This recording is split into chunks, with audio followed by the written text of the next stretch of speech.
a doctrine that's not in the scriptures, right? And it says when the overflowing storage shall pass through, this is what they think. It shall not come into us, for we have made lies our refuge, and under falsehoods have we hid ourselves. That's the leadership. They feel like, well, okay, well, we teaching this and that, we good. So when everything goes down, we're going to be good at the end. And that's how the leadership is. And the back to that point where we were talking about, if you could, and then after can we do the grace? Yeah. And grace to get bound, because you said grace, dispensational grace. Yeah, because right now there is a doctrine out that's saying that all sin is going to be done away with. You don't have to worry about this whole thing of racism because we are in a dispensation of grace. Wow. It's not a church issue. Yeah, I'm serious. I was told to get that. Okay, so we're gonna get that. Okay, so I'm gonna read it because that looked like that. That sounds very, very interesting right there. So, but Ezekiel 35:5 says, "Because thou hast had a perpetual hatred." That's the white man. That's Esau to us, right? Go ahead. And has shed the blood of the children of Israel by force of the sword. Right. When they kill us by the force of the sword, the gun, right? This is the white man today, and every other nation that's in cahoots with the white man, right? Like, don't ever think that it's just the white man. It's the Chinese, it's the Arabs, it's the East Indians, it's all of them, right? Read on. It says, in the time of their calamity. Right, in the time of our calamity, when we're on the bottom, when we don't have no leadership, when we're poor, and we're on the bottom of everything, right? Read on. In the time that their iniquity had an end. Therefore, as I live, saith the Lord God, I will prepare thee unto blood. Right. So the Lord said, because you didn't hate blood, and you had a perpetual hatred for them, I'm going to prepare you unto blood, right? So now you see like all these things going on, the people going in, shooting up the malls, shooting up the country music concerts, shooting up, every damn thing. That's the Lord giving vengeance back to us. That's the Lord that's giving that vengeance, right? Read on. And blood shall pursue thee. Right, and blood is going to pursue them. That's when they're going to be afraid of terrorism. They're going to be afraid, just like we've been afraid and how we are afraid now. Read on. Since thou hast not hated blood, even blood shall pursue thee. Right, since they didn't hate blood, now blood is going to pursue you now. Because you just can't get off a man who's saying that he can't breathe. Because you keep your foot on his neck, the Lord's going to put his foot on your neck too. Got a question. Go ahead. What do you say to those churches and those people? All they talk about is abortion. They're very vocal on abortion. They're very vocal on homosexuality. But when it comes to issues like this, their churches are silent. Because I'm going to show you something. I'm hold that point that you want to give me Jeremiah. You know which one I want? The 14th chapter, 14 and 14, right? I believe it's 14. Sword and famine. Let me see. We're going to get back to your other point with the grace, but I just want to just hit this one. I'm going to let Matazapah take that one, all right? Okay. So, Jeremiah 14 and 14. 14 and 14. Yeah, you got it. Jeremiah 14 and 14, it says, Then the Lord said unto me, the prophets prophesy lies in my name. I sent them not. Right. These are the passages that's talking about abortion and talking about all this nonsense, right? Go ahead. Did you want that? They neither shall have famine, but I will give you assured peace in this place. Let me see. All right, you can start at 15. To start at 15. Okay, Jeremiah 14 and 15, it says, Therefore thus saith the Lord, concerning the prophets that prophesy in my name, and I sent them not. Yet they say, sword and famine shall not be in this land. That's how you know you talking to a fake prophet. When we go out on the streets, we say that destruction is going to come to America. America is going to fall. The white man is going to fall. That's the sword and famine we talking about. What pastors do, they tell you to vote. They tell you to vote for Hillary Clinton. Vote for Donald Trump. You just got to vote. Vote some more. Vote. Rock the vote. Don't they get that? They get Puff Daddy to go out there and tell you to rock the vote. Vote or die. All that other kind of nonsense, right? Yeah. And that they're not saying sword and famine is going to come to this land. So to your point, like you said, they don't teach. They teach what you said. They'll talk about homosexuality. They'll talk about abortion. Yeah. Or they won't talk about. They won't talk about those things. Right. I mean, yeah, they will. They will talk about abortion. I mean, they'll talk against abortion. They'll talk against homosexuality. But when it comes to issues in the black community, like police shooting kids, because I gave the illustration of how can you be against abortion and a cop kills Tamir Rice, and that's abortion outside the womb, but stay silent on that. But there are those pastors, man, that they very vocal on that. But then when it comes to issues over here, very silent. Yeah, right. And that's because they don't want to. It's a story, right? It's a story. Go ahead, but finish that scripture. It says, yet they say, sword and famine shall not be in this land. By sword and famine shall those prophets be consumed. Right, by that same sword and famine that they're telling you not to, you know what I mean? No, we just got to be a part of America. They're about abortion and they're about all of that stuff.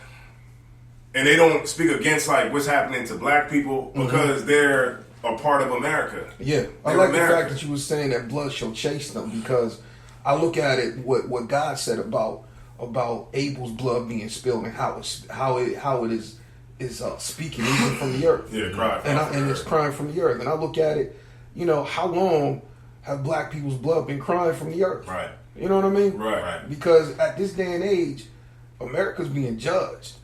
That's how I feel. I'm like, it's being judged with this whole coronavirus thing. It's being judged with the racism, and people are being exposed. So, you talked to me about that. Can you explain to me about that whole thing about grace? Oh, where you talking about dispensational grace? Yeah, because it's a whole lot of people talk about different dispensations, and I'm like, where is that in the Bible? It's not. It's not in the Bible. With again, you go to Paul, and a lot of people get Paul misconstrued, right? And a lot of people believe that, you can do whatever you want because you're under grace. I'm under grace, so I can do this because I'm under grace. Well, one day grace is going to end. It's just like if my light bill comes, and right, I don't have the money, so I say, hey, can I get a 2-week extension? And that's my grace period. But if I don't pay the light bill what I said I was going to pay within those 2 weeks, that grace period is over. Lights out. Yeah, lights out. And that's the same when Christ comes. That grace period is going to be over. You're not going to be able to say, excuse me, Christ, whatever, and say sorry then. And so that's why we can't teach black people that you can do whatever you want to because you're under grace. No, we got to teach you. We got to teach black people to let's get ourselves together. You know what I mean?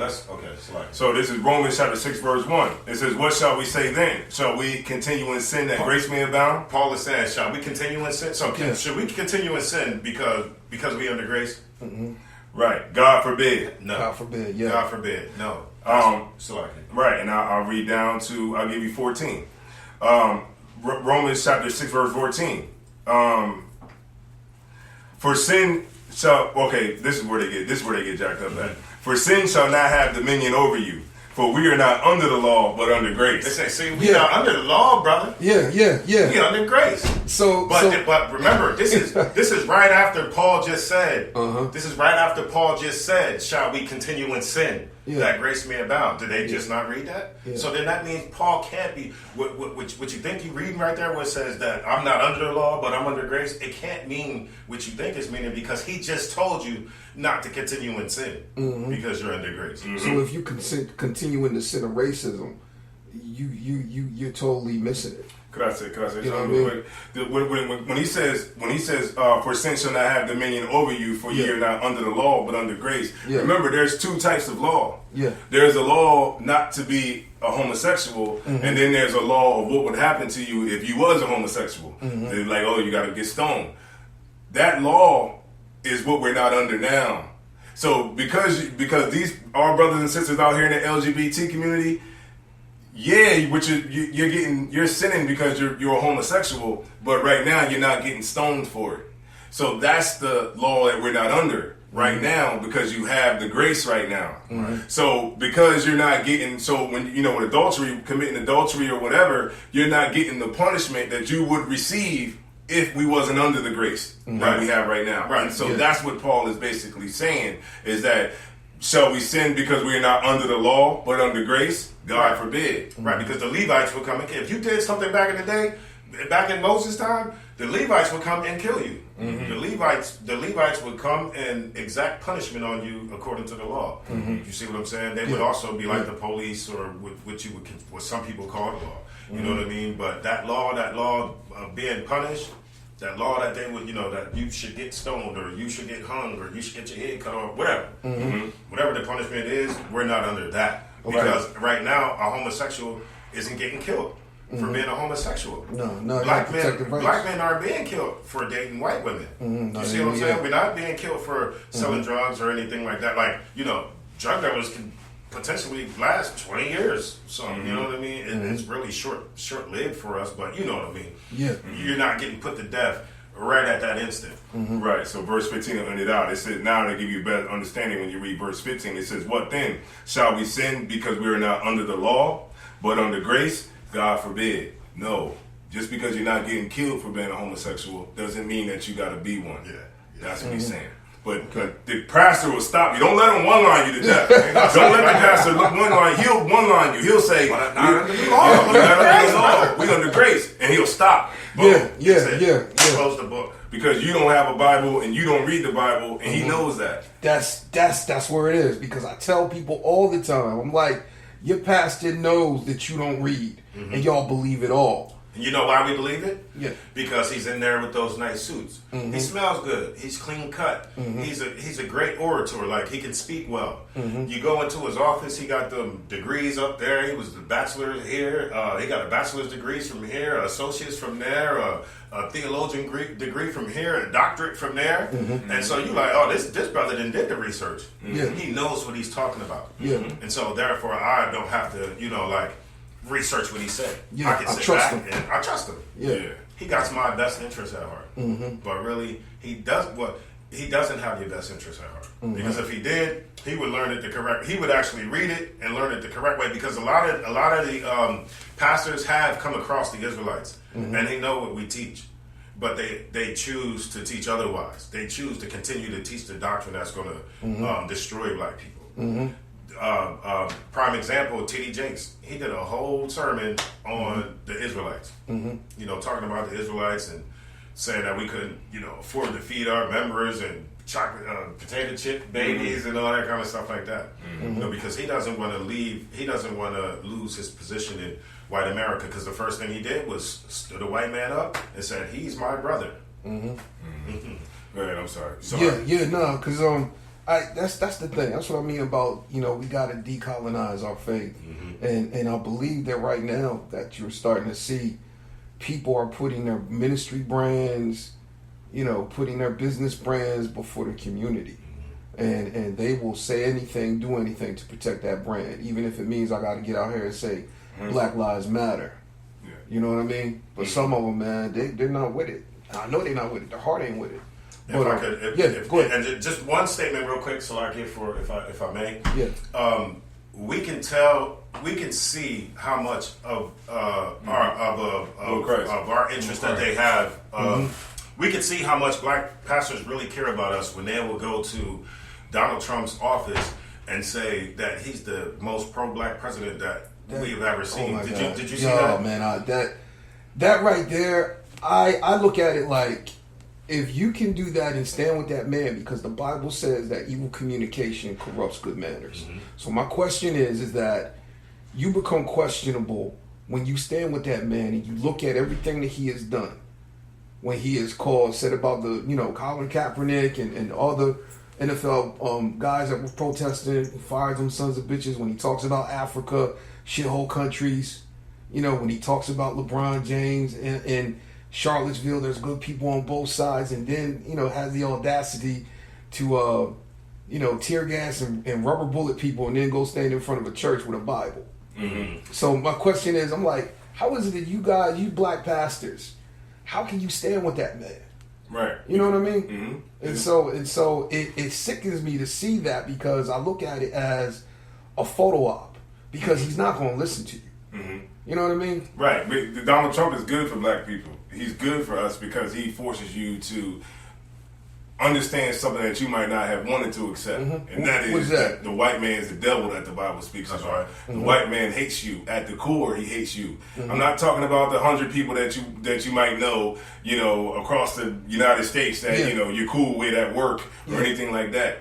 I'm not talking about that. I'm talking about systemic. But they'll fight with you on that, because they'll say, yo, he got black people out of jail. What did Obama do? Okay, that's a trinket. Remember, it said that a gift destroys the heart. You know what I mean? Like that's the gift that's going to destroy the heart every time.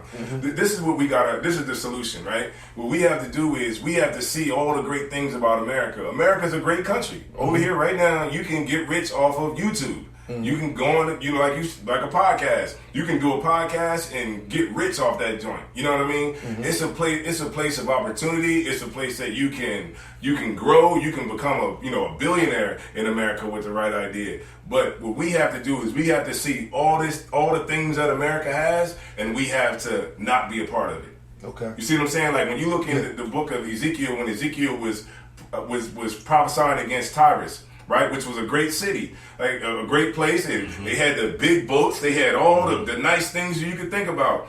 But he acknowledged all of that, and he prophesied against it. The reason these pastors, you can't prophesy against a nation that you're trying to be a part of, right? And that's why you can't get free with the leadership that we have now, because they're still trying to look. If they're trying to get America to act right and wake up, then they're not about getting free from America. Got a question, because you've been talking about what's the difference between a true prophet of God and a false prophet? We just read it. It's a true prophet is going to prophesy against America, prophesy the destruction of America, that America is going to be on the bottom, that black people are going to receive the kingdom of heaven, which is the rulership of this planet, that white people are going into slavery, and every other nation who has had a hand in our destruction is going into slavery. That's prophesying against this place. But if you're telling everybody to get up and vote, and you got to love your enemies, and you got to turn the other cheek, then you are not about getting free, and you do not have the best interests of black people, and you should get away from those type of people. What we say when we went out to the protest, what the brother said was right. He was a captain in the school, Captain Ariel, when he said, "What are you willing to give up?" You can't say that you mad about America, but then when July 4th get here, you outside with firecrackers, hot dogs, crabs. That's a big one. Crabs, shrimp. You got a whole big pot of crabs. You are not about getting free. You celebrating, remember, we don't stay mad for long, because remember, it's not October yet. And when October gets here, it's going to, a lot of this will be died down. It'll be October, a little bit cold outside, and then you'll be bringing your kids outside for Halloween. Then when Christmas get here, Black Friday, what's that, Thanksgiving, all those different things, you cannot say that you're upset with America and you want America to fall, but you're singing Christmas carols. You can't have both, and you can't serve two masters. You can't serve the Most High and serve the white man. You can't do it. And it said that you would, if you have two masters, if you try to have two masters, you're going to hate one and you're going to love the other one. Yeah, exactly. And the church hates God. They hate the Lord, because when we bring out this truth of this Bible, it's radical. It's something that nobody want to hear, that you can't have sex with white people. Because they will fight you on that, brother. Yeah, right. I'm telling you, they will say, no, man, they outside of God's will, and that's not God, and they ain't preaching love, they preaching division. What do you say to all that? Well, I'm gonna let you know. When Christ said, "I come not to bring peace, but a sword," I came to put a man at variance with his mother, his father. That's what this truth is about. This truth ain't about loving everybody and getting it all. We all gonna come together with every other nation. No, that's not what it's about. It's about being holy, being separate. The Jewish people look at us and they're doing it. Jewish people are actually doing, and they're doing what the Bible says, and they have our identity. The Jewish people, they're walking around talking, I'm Jewish. And guess what? Don't they stay separate from every other white people? Yeah, they look at the Bible and say, look, it said they're holy people. They're supposed to be separate. Okay, yeah, we're going to be. It says that they're black. Oh, yeah, we're going to wear black coats. Oh, it says that, that they're not supposed to eat pork. They're not supposed to do this. Oh, we're going to do that. Yeah. And guess what? They run the goddamn planet. Yeah, and their money stays in their community. Because we want to be Africans. We want to be Arabs. We want to be East Indians. We do not want to be Israelites. Exactly. We want to be American. We want to be everything but who the Lord made us to be. So the Lord is going to keep whooping our ass until we figure it out. And you might, and see, that's the thing. A lot of us, we don't want to learn the right way. We learn through the knowledge of good and evil. Yeah. Just like how Adam and Eve did. We learn through the knowledge of good and evil. We learn, how do we learn not to smoke cigarettes? by a bunch of people dying of cancer, right? How do we learn to start putting a condom on when you have sex with a woman? Because so many of us died of AIDS. Yeah. You see what I'm saying? The Lord teaches us by whooping our ass. My No, bad that's for all my right, language. man. Yeah, and that's how we're not supposed to learn like that. The Lord don't want us to learn like that. The Lord wants you to just do what He says to do. And until we do that, we'll be here 2 years from now. It'll be 1,000 more George Floyds. Yeah. Let me ask you this. Let me ask you this. Do you guys believe in the devil? Because I know in the Christian church they believe in the devil. They believe in evil spirits and stuff like that. Okay, well, the devil is a concept that came from Dante's Inferno. Or our depiction of the devil came from Dante's Inferno. Okay. Right? Which is a book with some pictures and stuff like that. He showed a depiction of a little man with a little red man with a pitchfork in the middle of the earth, and that's not true, because hell is actually here. You know, the Bible says hell is here on earth, right? Yeah. But we know the devil to be. Remember, devil. The word, what devil means is deceiver or liar. And we understand the devil to be the white man, because nobody has lied or deceived black people as much as they have. Yeah. You know what I'm saying? Yeah, exactly. We've been sold that. Yeah, when they was fighting for when America was fighting for its freedom, America said, if you help us fight for our freedom, we will free you. Yeah. We helped America gain its freedom. And we didn't get it. And guess what? Still with slaves. They took it back. Let me ask you this, because when you look at that, like the blacks that fought in the Civil War, they were supposed to get some land, but then as soon as after Lincoln got shot, they took that back. But now you have people fighting and arguing that we shouldn't be taking down these monuments. And my thing is that how is it you gonna fight about the monuments?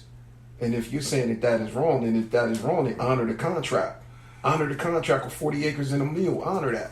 Yeah, the monuments, I don't care. They can keep them all up. Who gives a damn? That doesn't mean a damn thing. Snatch these down. Yeah. Snatch these down from every church that black people are in. Yeah. You know what I mean? Who gives a damn about that? They took the one in Rodney Square down. Remember? Yeah, they did. They took that down. They took who? down Christopher Columbus. Yeah. Tell me about King James. King James was a king who sat on 3 thrones at the same time. He sat on England, Scotland, and Ireland. And England, Scotland, and Ireland, right? And he was the first over England. Okay. He was against the Roman Catholic Church. And they tried to kill him so many times. They had one called the Gunpowder Plot. This is one of my things. I did a lot of history on. I did some classes on him. They had a thing called the Gunpowder Plot, where they tried to put a bunch of barrels of gunpowder underneath of his court. You know what I mean? And they tried to blow it up and just kill him and all his top. You know, like how it would be today, like the Secret Service. You know what I mean? The people at the time, they would protect the king. So somebody tried to come up with that plot to kill him, but it got foiled and they all got hung. You know what I mean? He was against tobacco. He was against the Roman Catholic Church. He was against witches. He was against homosexuality. He was against all of that. And what they did was they tarnished his name after he was already dead and gone. But if you look at a book called the Basilicon Doron, and that's a book that he wrote to his son, Charles, and told him how to rule. And he told him one thing that you should never be is effeminate. He told him that you should not suffer a witch to live. You should not, you know what I mean? You should not do these things. And the Roman Catholic Church hated King James. They hated him for what he did. They hated him because he had the Bible translated. Because remember, at that time, the Roman Catholic Church had a monopoly on it. You know what I mean? They had a monopoly. Remember, they used to come with like a big Bible and they'd read it in Latin.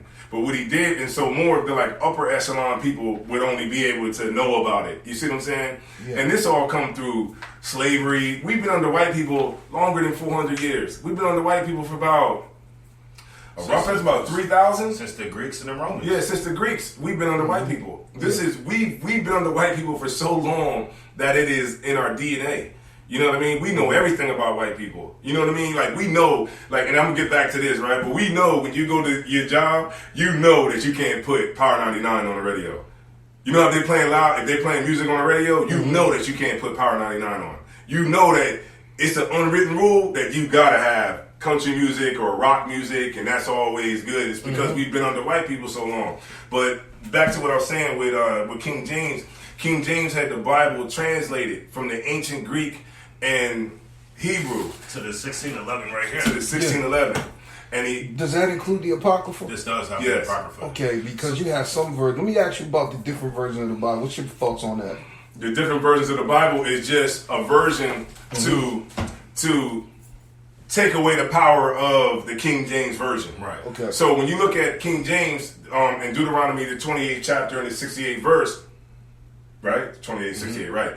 When you look at that verse, it says, you'll be sold into your enemies. You know what I mean? For bondmen and bondwomen, and no man shall buy you. Which means nobody was going to be able to save or redeem the Israelites out of this bondage, because the Lord has us. You know what I mean? Like, until we fought, nobody's going to be able to redeem us out of it. So that's why you see like people marching. You see the Black Panthers tried it. Everybody tried it, because the Lord said if you don't follow the commandments, you're going to go in captivity and no man's going to redeem you. Right. Nobody's going to be able to get you out of it, because we're in the hands of the Lord. Now, now when you look at the NIV version, it'll say I should take. Hold on, I'll read it for you. You should offer Go ahead. yourselves. You Go should ahead, offer I'll find it. yourselves. But even like Jeremiah 14:2. Jeremiah 14:2 talks about the Jews in mourning, and then it says that they are black.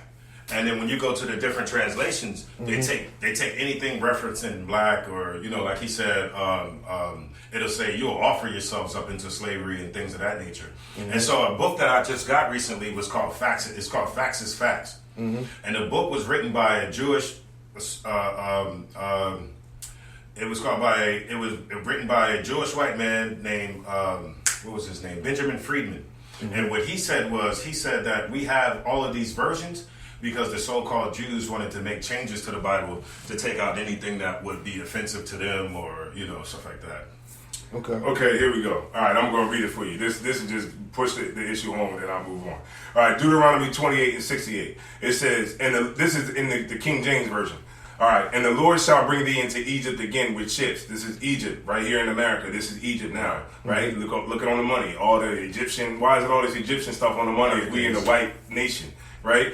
And it says, bring thee into Egypt again with ships, by the way whereof I spake unto thee, thou shalt see it no more again. And there ye shall be sold to your enemies, not our friends, for bondmen and bondwomen, and no man shall buy you. That's the King James version. NIV version.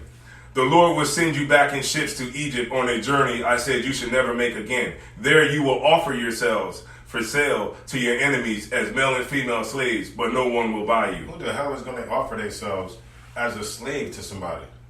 Who would ever do that in history? Right? And then if you notice, they're trying to make the school books mimic that second scripture, because now they're saying that we were migrant workers, like we came over here and offered ourselves for work. Oh my God! Yeah, I see what you're saying, because they're taking away they're taking away the force of the slavery. So now, unless we I have a 14-year-old son, a 13-year-old daughter, a 4-year-old, and a 3-year-old. If I don't teach them about slavery, they'll never know about it. Exactly. They'll never know they was a slave in America. Let me ask you this: when did you guys? Because I'm not gonna lie, I never was taught Black history in school. They gave us Rosa Parks and Martin Luther King, and that was all of Black history in school. I didn't learn actually about Black history until I got out of school. Right. So what was it like for you guys?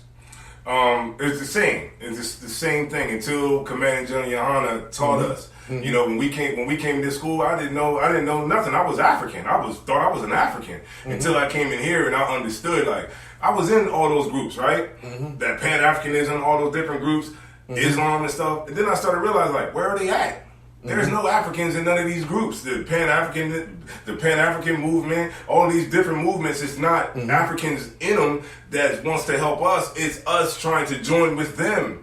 You see what I'm saying? So all that history, I thought I knew all that stuff. But when I came into the I.S.U.P.K, that's when I finally knew what real Black history was, because it was in the Bible. And I started to be able to correlate it and see, okay, this is where we were. Okay, this is how we got into Africa. We left the Roman, we was in the Roman, we fled from the Roman captivity, and we came into Africa. A lot of times people be like, oh yeah, we all came from Africa. No, we didn't, because there's a book that shows the hidden question, the missing link, which is a lot of us came straight from Europe over here.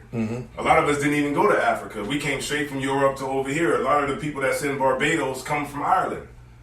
Straight from Ireland, straight to Barbados. You know what I mean? They're the real black, because really black people were the real Irish. The black people were the real Scottish. This real Scottish. Man, The they will Germans fight were you over black that people. one, bro. Huh? So they will fight you over that one. Yeah, we were the real. But I mean, it's something that it can be proved. Uh-huh. You So know, let me ask you even this. in the walls of Germany and certain Uh-huh. places, you still see the Negro crest up on the wall. So let me ask you this. So is there any truth to Irish slavery being more harsher than black slavery? No, because okay, if Because the you hear some Irish, people if say the that. Irish, because one thing that a lot of people try to do is they try to put, tag the Irish along on the backs of our slavery, right? When the Irish people was being oppressed by other white people, Irish people are white people. They was being oppressed by another white people. That's white on white crime. That has nothing to do with us. You see how they always say, "Oh, you guys are killing each other, black on black crime." Well, that's white on white crime. That had nothing to do with us. That was white people oppressing white people. Now, when you take somebody from another nation and you take us and you kill us and you do the things that you do to us, now that's an act of war because we're from two different nations. We're not the same people. So the Irish has nothing to do with our, that's something that white people did to them. Yeah. And if I They could, have to take that up with the English or whoever did that. yeah. They swear up and down, they try to tell you, oh, it was just as bad. I'm like, man, get the hell out of here. Prove it. And then besides, they know who they are. They didn't lose their Tongue. right. They didn't lose none of that. They are still over you. Obviously it wasn't that bad. The Irish are still over you. Remember what happened when they came over here and they were gangsters? They became the police. The white man in America and their ancestors gave them the police force, gave them jobs, gave them the whole. The Italians run the police force. Yeah, and I tell anybody, I was like, you can call yourself German, Italian, Irish. You can even hide your orientation behind white skin. As long as you got that white skin, it doesn't matter if you're German. It doesn't matter if you're homosexual. It doesn't matter if you're Jewish because you got that white skin. And I was telling my listeners, I was like, that is the reason why, that they can maneuver because they got that complexion. And there's always been a stigma on black skin. There's always been a stigma on black men. Right. The like I said, and I keep saying it, the white man is the devil the Bible speaks about. And he's not white, he's red. He's actually really red. His skin tone is red. The reason his blood shows forth through his skin is because that's the murderer of the earth. Like Cain, that's the murderer of the earth. He has red, you can see that his blood, like look at all the different races on the earth. All of them got some sort of hue in their skin. The Chinese people they're like brown. The Arabs, brown. Everybody else is brown, right? Yeah. There's only one group of people that's red, and their blood shows forth through their skin. It's like a stop sign. Like when the Lord said, if you take vengeance on Cain, it's going to come back to you sevenfold. That's the white man today. Because if you kill a white man, it's going to come back to you. And that's and if I could, this is what people don't understand. The Lord is not going to give the Black Panthers the glory of ending white supremacy. He's not going to do it. He's not going to give it. He's not going to give the Black Panthers the glory of ending white supremacy. Yeah, the FBI took them down. They had laws to take them down. He's not going to give the glory of ending white supremacy to the civil rights movement. He's not going to give that glory to the Black Lives Matter. He's not going to give that glory to none of them. You know what I'm saying? Because you don't deserve it. You know what I'm saying? So it's like, okay, so who is the Lord going to give that glory to? He's going to give it to us. You know what I mean? That follow the Most High, the saints. That's the vengeance that we're waiting on. You see what I'm saying? It says that the saints, the patience and the faith of the saints to execute vengeance with a two-edged sword. That's what we're waiting on. The Lord is fattening up America. He hardens his heart every time that He could let us go. The white man, when this whole coronavirus came, he should have looked at himself and said, you know what? We need to let we need to let black people go. We need to let them go ahead and do their thing, But what did he say? The coronavirus didn't come from God. We flattened the curve. Right. We did it. It's because of our social distancing. The white man hardens his heart every time, just like in the time of the Egyptians. Because this is Egypt, right? He hardens his heart. Every time he can let us go and do right, he doesn't do it because he can't do it and he's incapable of doing it. And that's when it all comes to the end, it's going to be that much greater. Like what David said, he said, "Glory shall thou be when thou dash thy little ones against the stone." It's going to be glorious when we actually get justice. Right? We never get justice. Justice for Trayvon. Justice for Michael Brown. Justice for Sandra Bland. You don't get justice because you can't have justice because you don't have rule of law. Since we're lawless people, the laws are done away with, right? So because you don't have any law, you don't get justice. Okay. And because you don't have the rule of law like every other nation has, then you can't get justice because you're not a people.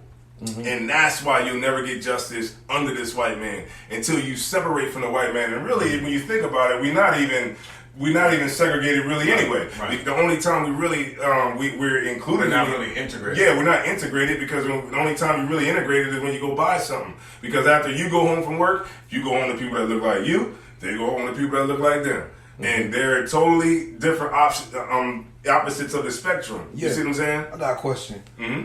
Well, how do you guys look at that scripture when it says judgment begins at the house of God? Right, because when the Lord sends judgment down, it's going to start at us first. Meaning, because we're eating pork, right? You're going to die of high blood pressure. You're going to die of diabetes because it's going to start with you first because you got the commandments.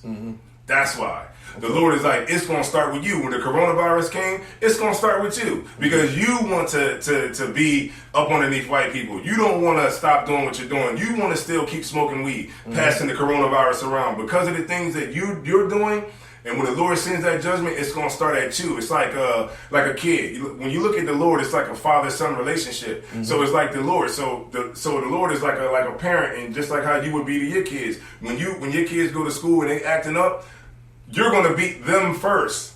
You see what I'm saying? I'm going to get you because everybody else is acting up in class. I was talking like everybody else. Well, I don't care what everybody else was doing. It's going to start with you because you have the commandments. They don't. And if I could add something to that, which is so heavy, it made me think that, and when he said we have a paternalistic relationship with the Most High, you know, he's called our Father. Yeah. But you know, the problem with black people is we choose not to have him as our father, and we choose to have the white man as our father. That's why in John the 8th chapter it says, "You are of your father the devil, and the lust of your fathers ye shall do." He was a murderer from the beginning. Yeah. The things that America loves is what we love, but the things that America loves destroys us. Right. You know, to be a good American is to sin against the Lord because you know to be a good American, you indulge in whatever you want to indulge in.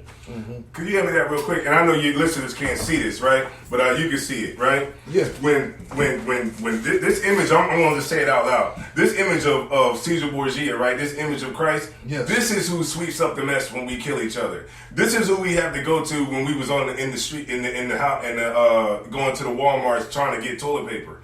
This is who we got to go to. Or you're not trying to go to jail. Yeah. When the coronavirus came, Yeah. this is who fixed it. You know what I mean? It's like the same people that caused the problem is the same people we got to go to fix it. And it cancels itself out. It cancels itself out because you can't have the person that's like what you said earlier about Black Lives Matter. You can't have the oppressor in the movement with you, and you're protesting against the oppressor. And like when we went up to the protest the other day, that's what the captain said. He said, exclude white people. It's cool to just not have white people here. You can tell white people, you're not part of this whole protest we got going on. You want to fight something, go do it on your own. Don't do it with us.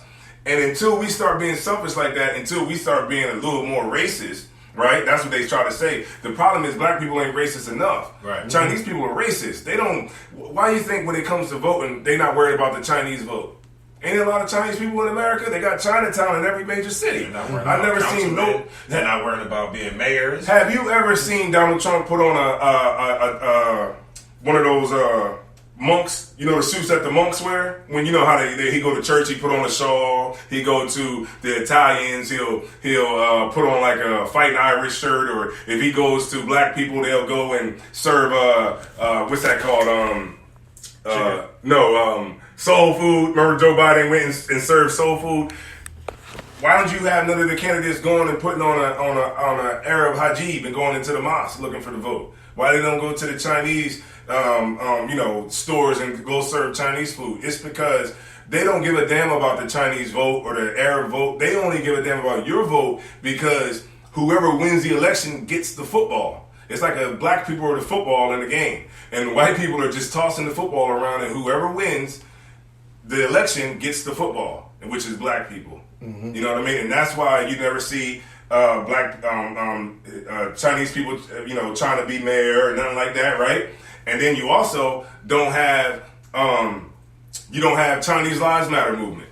You don't have Arab Lives Matter movement. You don't have none of that, right? Yeah. Because they don't play America's game. Yeah. And America respects them for that. Because the white man only respects war. So he's not going to respect you because he's a murderer. He don't respect you trying to come up, trying to be like, oh, look, we just got to love each other. No, he respects war. Ain't we at war with Arabs? Right. We at war with the Arabs, but I have never seen the police profile an Arab. I've never seen the police put his foot on an Arab's neck. I've never seen it. It's because the white man respects them because he respects war. And he knows that if he killed Arabs the same way that he's killing niggas, he know that those Arab countries will stick a nuke up his behind. And he don't want that. That's why he knows if he start doing that to Chinese people, Kim Jong will stick a damn nuke up his ass. And that's what Donald Trump understands. That's what white America understands.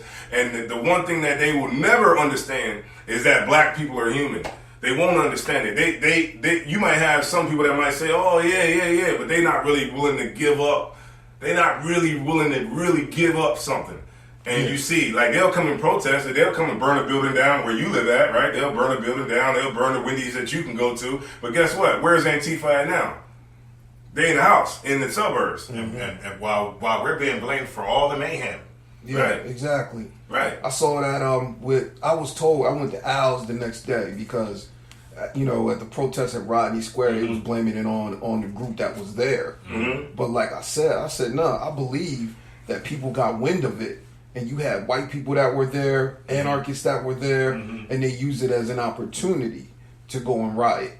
And the crazy part is that, and I'm just a conspiracy theorist, I believe that the city of Wilmington, they're trying to protect some of their assets and some of the people that are there that have prime real estate, that they're using the riots as an excuse to buy up their properties and everything. And then also, I mean, man, the riot, everybody about to make out like a fat cat during these riots, man. Half of those stores that got looted, man, the next day they probably came in there and so just take everything off the racks and take it home. Mm-hmm. And then because most of the stores that on those levels got some type of insurance. Mm-hmm. You know what I mean? So they're going to get paid back for everything that they lost during the pandemic. Right. Mm-hmm. I mean, through the riots. But you're so right with you saying this, to your point. The reason that people are rioting and looting and stuff like that, well, the reason that people, I was homing on looting, right? Because our parents taught us to never give up nothing free. Never to pass up anything free. You know how somebody might come in with something that's nasty. You're like, well, I'm going to take it because it's free. I don't even deal with this I don't even like this kind of liquor, but I'm going to take it because it's free. It's free. I don't even really like I don't really deal with I don't really like these shoes, but I got them for free, so I'm going to take them. Right? And we've been taught that throughout throughout the generation, and we've been taught if it's free, take it. So these young cats that's out in the street, they looking at it like, it's free. So I gotta take it, and that's the problem because when you're not taught to be able to let some things go that might be free, then you're gonna find yourself on the news looking stupid, going in there running out the store with size 13 Jordans. Yeah, everything free ain't good. Right, you wear a size 6, but you're running out with a size 13. Mm-hmm. When you're looting, you don't have time to really get what like, okay, this really fit. Okay, let me get this. No, you just grabbing a bunch of stuff that you can't even fit, and you just running out the store because you can't give up free shit. Yeah. Do you agree with what Martin Luther King said? He said that rioting and looting is the language of the unheard. You agree with that? I guess you can say. I mean, looting is just it's just aggression. It's just aggression and its energy that people have. You know what I mean? That don't have any leadership to really direct it. You see what I'm saying? Yeah. Because they don't have nobody to really go out. Martin Luther King was the biggest sellout since Judas. How you say that? He was a sellout. Martin Luther King taught us, remember, integration is a price. It was a price we had to pay for that. Before integration, we had our own black businesses. We had our own schools. All the HBCUs was out there. We erected those after we got out of slavery. We had our own airports. We had our own taxi companies, bus companies. But because he thought that it was better for us to be joined with white people, it was a price for that. You got to pay for that. So now, when you look at the Department of Interior statistics, you see that black business in America is less than 1%. So what does that mean? You just a nigga with a truck. That's black business in America, a nigga with a truck, right? Yeah. So black businesses went down. Even our morals, because remember, before civil rights, we had a level of morality to ourselves. You know what I mean? Like, we didn't dress the way we dressed. We didn't act like the black on black crime wasn't going on before civil rights. Why? But because we were separate, right? You know, we were separate. But then, soon as he joined us to America, then we start living. When you in Rome, you do as the Romans do. Yeah. So then we learned how to be gangsters from the Jewish gangs, the Purple Gang, the Irish Gang, and all these different gangs. We learned how to bootleg from them. We learned drugs from them. We learned how to kill from them. Yeah. Because exactly. us killing each other came from seeing how they deal with themselves. Right, and they understood that you want a piece, you gotta take it. You gotta be joined with them, right? And that's what Martin Luther King did. Yeah. Now, Martin Luther King, of course, you know, when he before he died, he said that I feel like I've integrated my people into a burning house. You know, that was right. He did. Yeah. But guess what? He's in the Bible. Too late. Can I get Jeremiah 23 and 25? It's too late at that point. And the very people that you joined us to was the very people that murdered you.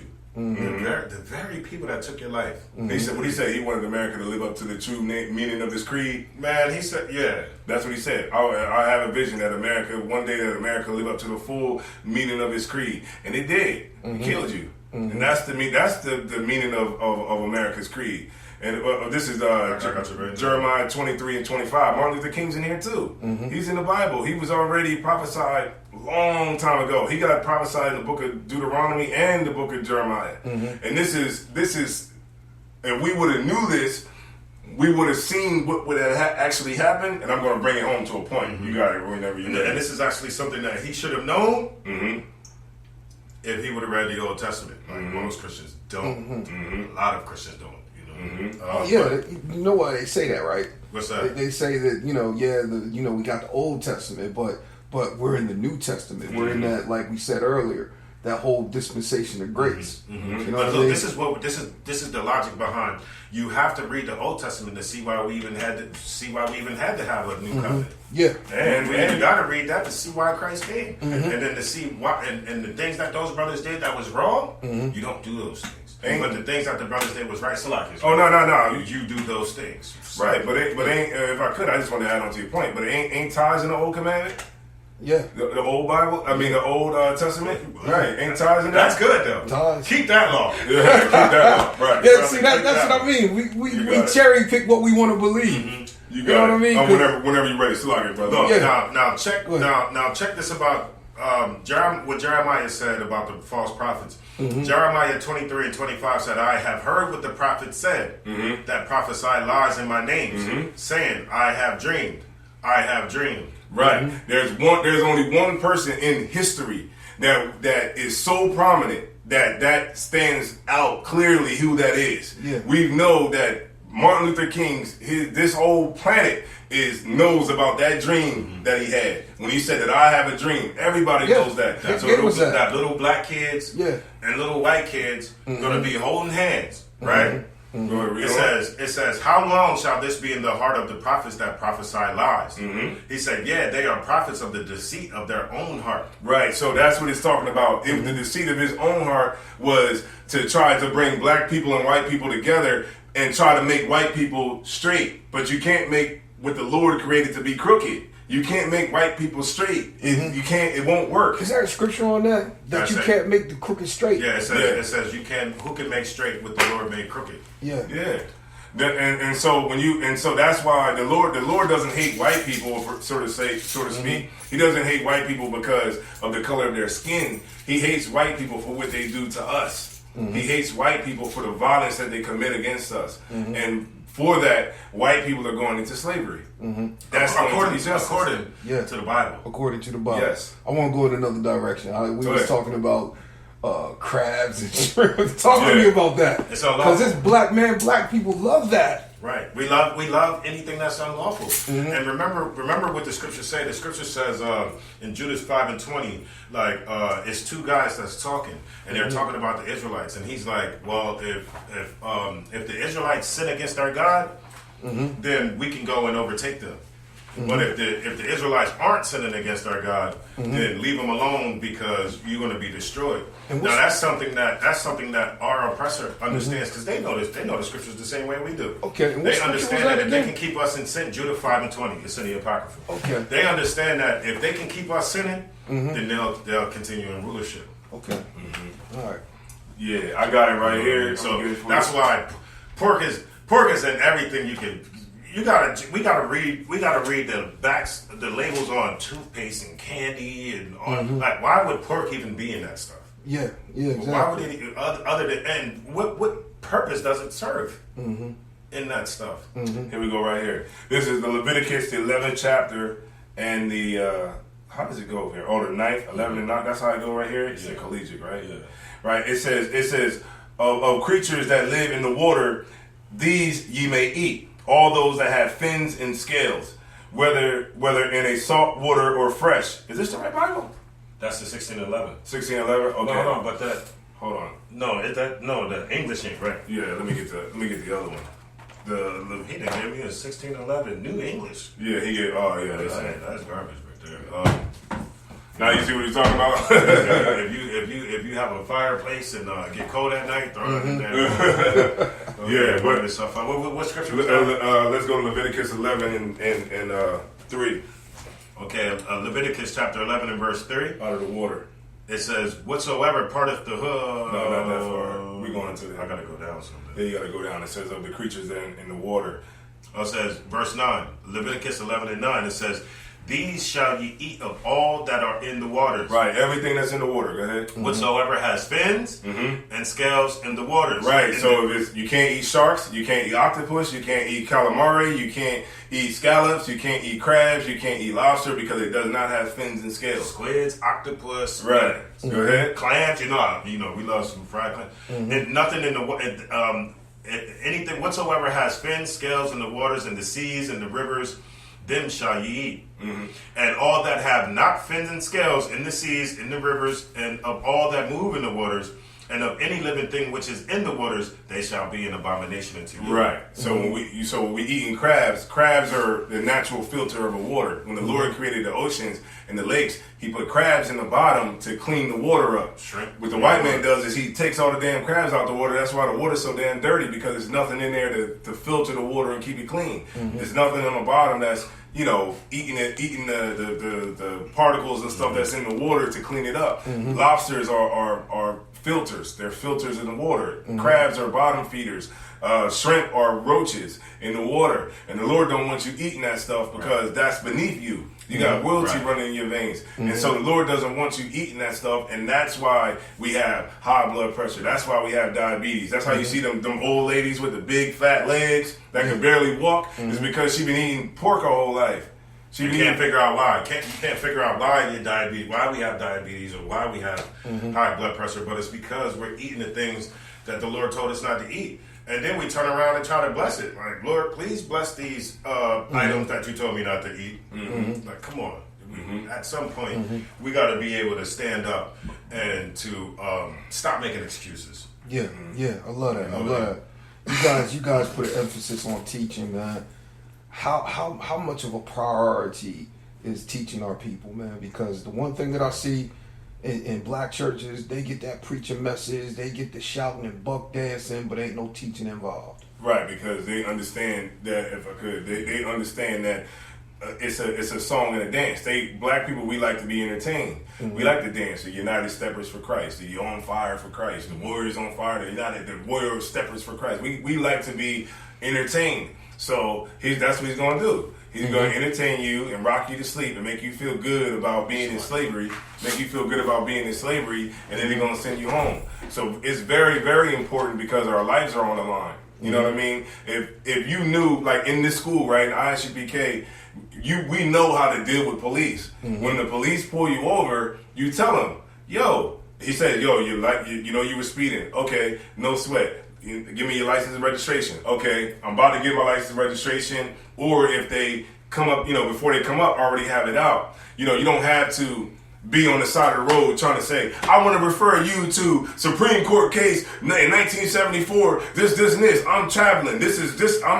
I'm not really driving, I'm traveling. You know what I mean? And when you start to try to teach redneck on the side of the damn road, a dumb redneck, what he's going to do is call 7 more stupid rednecks just like him, and they're going to drag you out of that damn car. So in I.S.U.P.K, because we know the scriptures, we understand how to deal with someone who's trying to kill you. And that's why it's very important to notice, because our lives are on the line because of it. You see what I'm saying? Yeah. Like when the police, when they ask you, yo, you ain't supposed to be in here doing this. No sweat. All right, I'm out. You know what I mean? It's a way. What? Right? So like, I got 30 minutes to get Kyle at work. Yeah. No sweat. So it's like, it's like we just have to understand that our lives are on the line, and that's why we have to. That's why it's so important what we're teaching. Okay. Yeah. Man, I love the fact, man, that you guys are teaching people because, you're teaching the people about themselves, about self-reliance. You're teaching people about history and everything. So let me ask you this. This is going to be the final question. Ask as many questions as you want. Okay. Ask as many as you want. Let me ask you this, man. How does this movement help the black woman? Black women? Yeah. Yeah, it allows women to be women. It allows them to be feminine. And right now the roles are switched out here. You got the men is effeminate, and the women are the stepping up on the front line.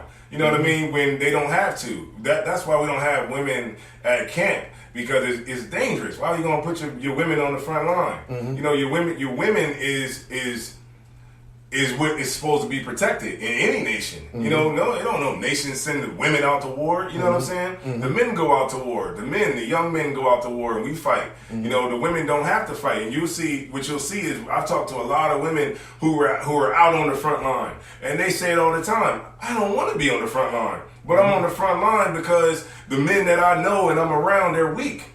So the women gotta get out there and be hardcore and go and fight against the police, go and fight against the Klan, and go out to the Klan rally and fighting and getting beat up by the Klan. They gotta do that because they feel that they have to. You know what I mean? This movement allows women to be women. It allows them to come back into womanhood, man. You know what I mean? And it shows a man how to deal with a woman, and it shows that we have roles that we have to play. Yeah. And in those roles that we play, that's what will keep us together and not split us up. Because a man is going to leave a woman because he feels that she emasculated them, because that goes on a lot, where women emasculate black men. And it's a lot of times where, men, push women out there to be on the forefront, when a lot of times women just want to be women. Yeah, exactly. Exactly.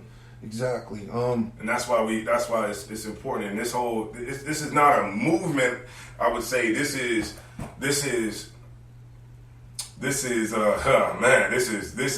I would say it's more than a movement. You know what I mean? This is something that is going to get black people free. Can we call it restoration? It's redemption. I like that. Redemption. This is what we teach. We teach redemption to a nation that has been stepped on by every nation that's in America. And until we get it through our head, we'll be back here next year saying the same thing over and over again until the next George Floyd comes. Because a lot of people, they stop rioting and looting right now, but just wait until they get the verdict. Yeah, exactly. And then the verdict is going back out there again. But guess what? This time they're going to be ready for you. This time when you go out there, because I remember, just as a sidebar, last Friday I couldn't even get across Center City. I came, they had cut off every single exit coming down, so I had to go in order to get on the other side of town, I had to get back on I-95, go up I-95 south, get off, and turn around and come back down on the I-95 north and get off on Martin Luther King to get to the other side of town because they had it completely blocked off. They knew, all right, we ready for niggas today. If you try that looting, we ready for you, and that's how it's gonna be when they find it when them cops go home. They're gonna be ready this next time. You know what I mean? So. Like I said, man, this is about redemption, teaching the law, statutes, and the commandments. The generals, the captains, the troopers, the officers, and the sisters in this school, man. It's our job to get out here and, you know what I mean, and move this truth forward. But it's not an easy job. It's an uphill battle. Yeah. This should be a standing room only. This should be a standing room only if people actually really knew the living water that Christ was going to give you. Remember when Christ said it, he said, he that'll lose his life shall gain it. And he that keepeth his life shall lose it. That's everybody that's in the world. You want to keep your life, you don't want to change, you don't want to understand, and you don't want to come and serve the Lord, no sweat, you're going to lose your life. Okay. You're going to lose your life. I definitely like that. And if you're willing to give all that up and lose it, then you're going to gain 100 you'll find it. Yeah, you'll find it. And that's what it is. Let me ask you this, man. What are you teaching? What are you teaching the kids? What do you guys teach the kids? What do we teach the kids? Yeah. Well, we got a GED program. We got kids in here all the time, man. And just to like teach kids like their history, man. Teach them where they come from.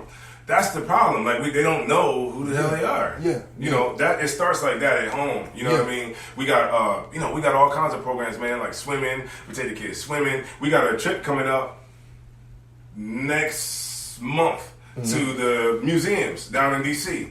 So we have trips. We do all kinds of stuff, man, for the kids. That's great. That's we got brothers that go to the school and mentor kids, basketball type of stuff. You know what I mean? We do what we can with nothing. Yeah. You know what I mean? Yeah. That's what we do. Let me ask, because we were talking about Pan-African. How do you differ from all those others, like the Pan-Africans and so forth? Because we're only about us. Africans, we're not Africans, man. Africans are not the same people as us. Because we got the same skin color doesn't make us the same people. We got the same skin color as Arabs. Because that doesn't make us Arabs.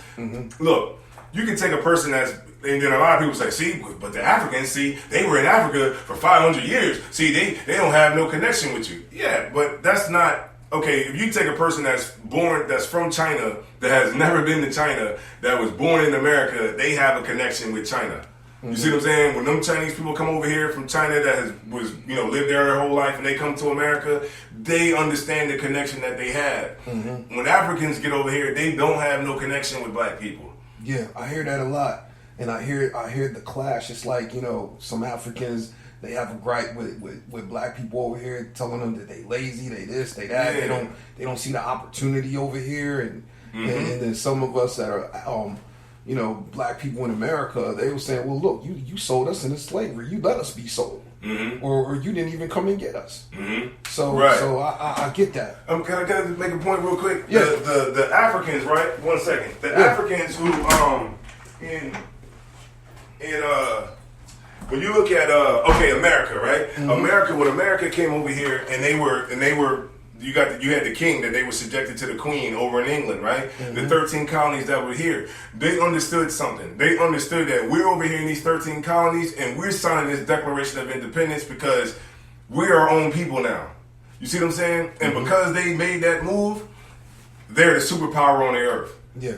You don't hear Americans saying, see, we got to go home to the motherland. We got to go home to, England. We got to get back to the motherland. They don't do that because they understand we are our own people here. And we've been here for so long that even if you want to go with the notion that we're Africans, we're our own people now. We're black. We're not Africans anymore because Africans don't associate themselves with black people. And see, one thing about it is the white man knew this back in the 1800s. This is a book right here called The Black Image and the White Mind. Wow. Who's that by? It's by George M. Frederickson. And if you go to page 75, and I'll read it real quick for your listeners. Yeah. If you go to page 75, it says, this is what they knew way back in the day. It says, In the 1840s, this is during slavery. See, this is called The Black Image in the White Mind, the debate on Afro-American character and destiny, from 1817 to 1914. So it was about 100 years almost that they were trying to find out who we were when we was in slavery. They were like, okay, we got them from the west coast of Africa, but who exactly are these people? You know what I mean? So they started sending people back from the 1800s. They started sending them on boats back to Africa to try to do research to find out who exactly were we. Because just to say that we're Africans is just like a blanket term. It's just like, oh yeah, they're African. Well then where are they? Are they the Dogon tribe? Are they the Ashanti? Are they the Fulani? Who are these people? And I'm going to show you what they said. It says in the 1840s, Morton collaborated with George R. Glidden, an Egyptologist, who provided him with mummy heads and information about the racial significance of Egyptian tomb inscriptions. So they went over to Egypt. They started looking at the mummy heads. Like they started studying who we were from a anthropological standpoint. From an anthropological standpoint, from a political standpoint, from every facet of black people's life, they studied to find out who exactly we were, right? It says, Morton pointed out that both cranial and archaeological evidence showed that the Egyptians were not Negroes. This is way back in the 1800s. They knew that the Egyptians wasn't Negroes. It says, as abolitionists and colonizationists had maintained, and that in fact, blacks have been relegated to the same servile position in ancient Egypt as in modern America. Wow. So, who was in captivity in Egypt? The Israelites. Who's in captivity now in Egypt again? The Israelites. They knew that we was the Israelites way back in the 1800s. But they had to push that we were Africans to convolute your whole, so you're going this way, you're going that way. You'll never understand that. They have God's chosen people in captivity, which is you. The Israelites of the Bible that people read about are in the ghetto. George Floyd was an Israelite. See what I'm saying? He was an Israelite who was killed with the police knee on his neck, and that's an Israelite. That's the true children of God. That's the secret. That's the Illuminati. Yeah. That's the Illuminati. The Illuminati is that the biggest secret on the earth is that the real Jews are black people in the ghetto getting hunted down by the police officers, and the people that portray themselves as Jews are really fake.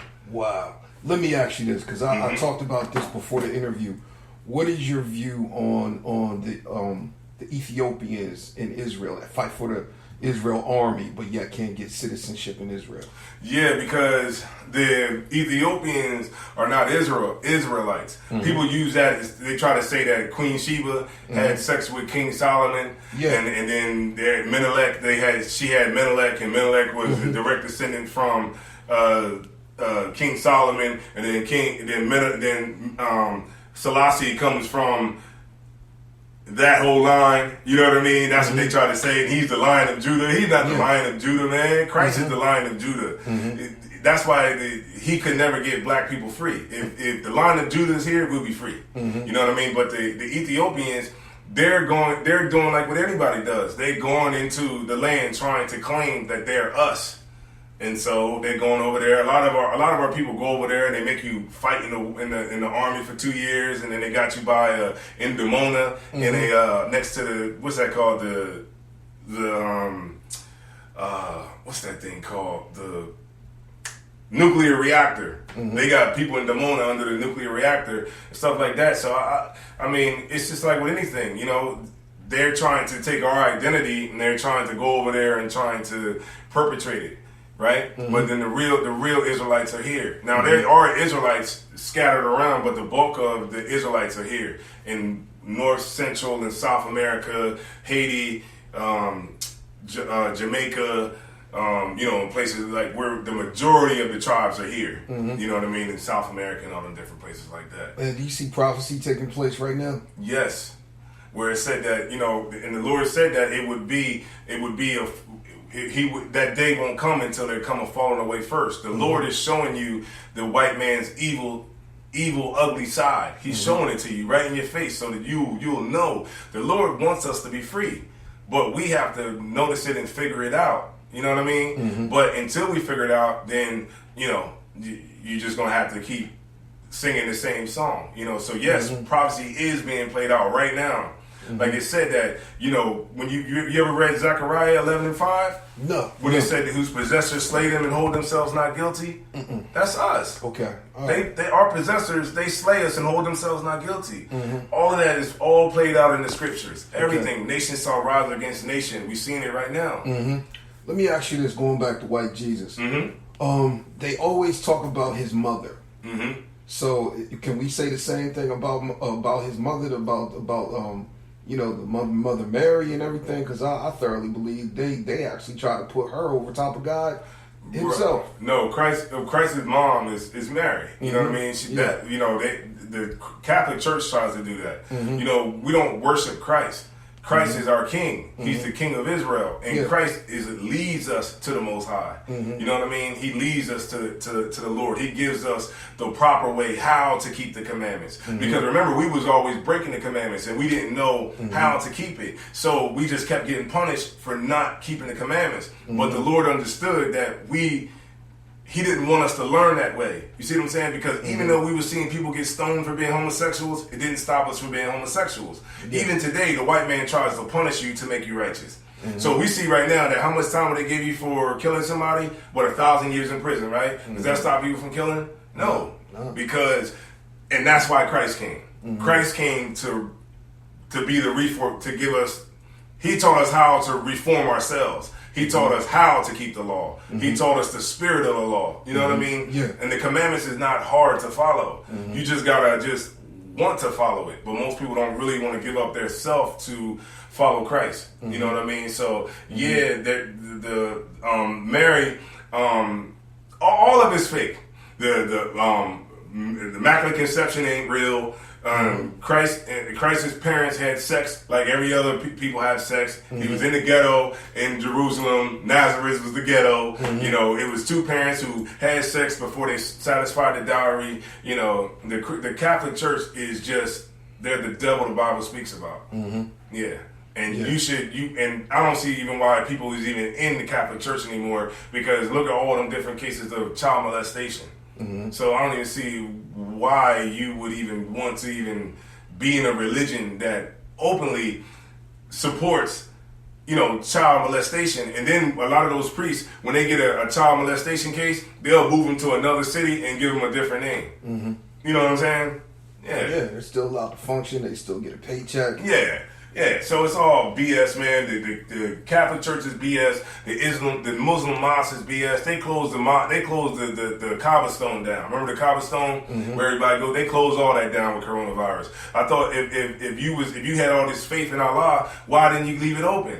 Why didn't you put all your trust in the Lord? We put our trust in the Lord. We put our faith in the Lord. Faith is dead without works, like the scriptures say. Faith without works is dead.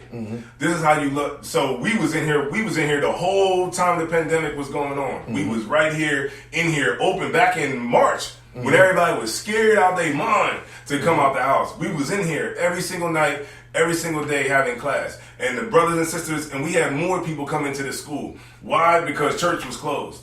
They didn't have they wanted answers. A lot of people that started coming to class, they was like, well, we just trying to find out what's going on. Is this coming from God? You know what I mean? And we had to explain that because these so-called weasel, no good of a pastors is in the house waiting on Donald Trump to say that it's okay to go and open the church back up again. What they should have been doing is like, nah, we ain't closing.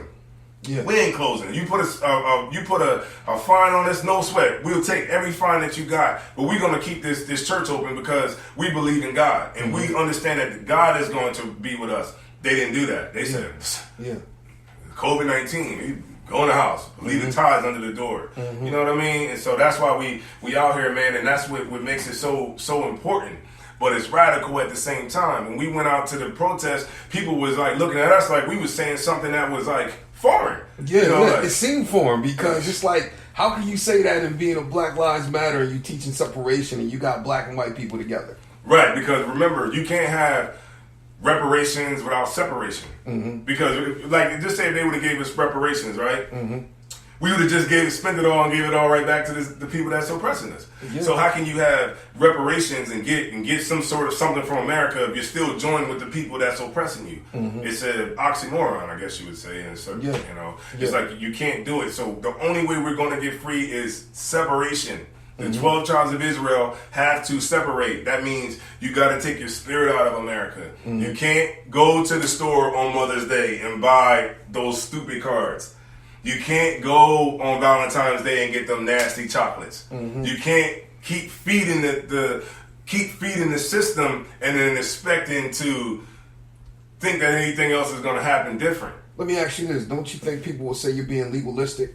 What's that mean? Meaning basically, man, you're very legalistic about the things that you can't do. You can't do this. You can't do that. Right. When people say, well, how come if I'm in God, how come I can't do all of these things? I thought Christ came to free us, but it seems like I'm getting in here, and now all of a sudden I got all these rules again. Yeah, we got legalistic. All right. Yeah. All right, legalistic. All right, it's like this. When you come in here, you can do it. You can do even more. Yeah. Because our high holy days that we have in the Bible, you get 7 days. Christmas, you get what? 2 days off. We get 7 days. We get the Passover and the Feast of Unleavened Bread. We get more time. The Feast of Dedication. We get more. We get our holidays are better than American holidays. You know what I mean? Yeah. Of course, you can still go to the store. You can still go to the club. You can still have a drink. We can still do that. It's not like when you come in here, it's like your life is over. No, you just don't follow America. Meaning this. When it's Halloween, culture. Yeah, when it's Halloween, you don't do Halloween. You don't teach your kids to put on no damn costume. When it's Valentine's Day, we don't celebrate Valentine's Day. When it's your birthday, we don't celebrate that either. That'll keep a lot of people out of here. Oh yeah. Birthdays. Yeah, your birthdays. The reason we don't celebrate birthdays is because the Lord said that we're not supposed to follow after heathens. And the first recorded birthday in the Bible, it comes from heathens, right? And whenever it's your birthday and you celebrate your birthday, you're the God of that day because everybody brings the gifts to you. Yeah, exactly. You get the offerings for the day, and you're putting yourself up. And the Lord said not to put any other gods before Him. What about marriage? How do you guys look at that? Marriage is sex.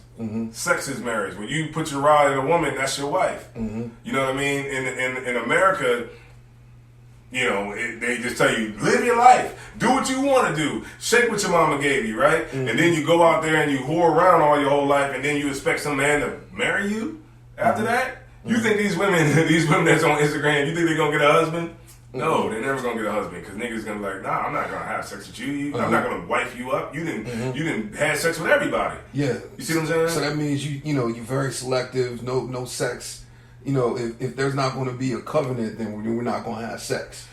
Well, okay. To when you get with a woman, you got to be willing to stay with this woman forever. So breaking up is off the table. That's how Christ taught us. You know what I mean? Like if you put away your wife except for the cause of fornication, then you commit adultery. You see what I'm saying? And that's what it is. So many of our women get thrown away, and they're good women. A lot of our women, they get with men, and they're good women, and the men throw them away. They get with them, have sex, and throw them away. And because of that, they turn good women bad. So, a lot of the women that's like, I don't need no nigga. It's about me. I'm on Instagram. I'm lit. You know what I'm saying? And they have that idea because they've been hurt by a man. And so what the Bible teaches us is that you don't have sex with a woman unless you're willing to be with that woman. So in the school we have a 6-month courtship. So if you see a sister in this school that you like, you know what I mean, you go to the heads of the school and you tell them, hey, look, I like this sister right here. We'll go to this sister and we'll holler at the sister. We do it like that because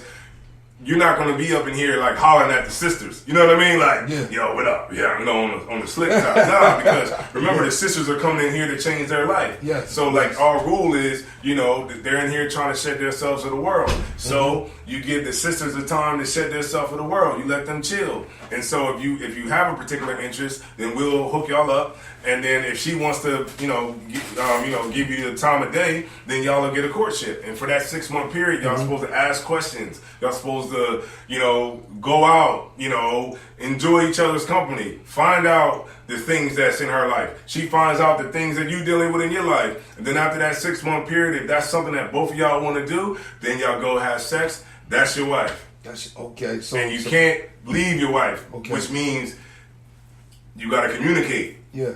When breaking up is off the table, it forces you to communicate.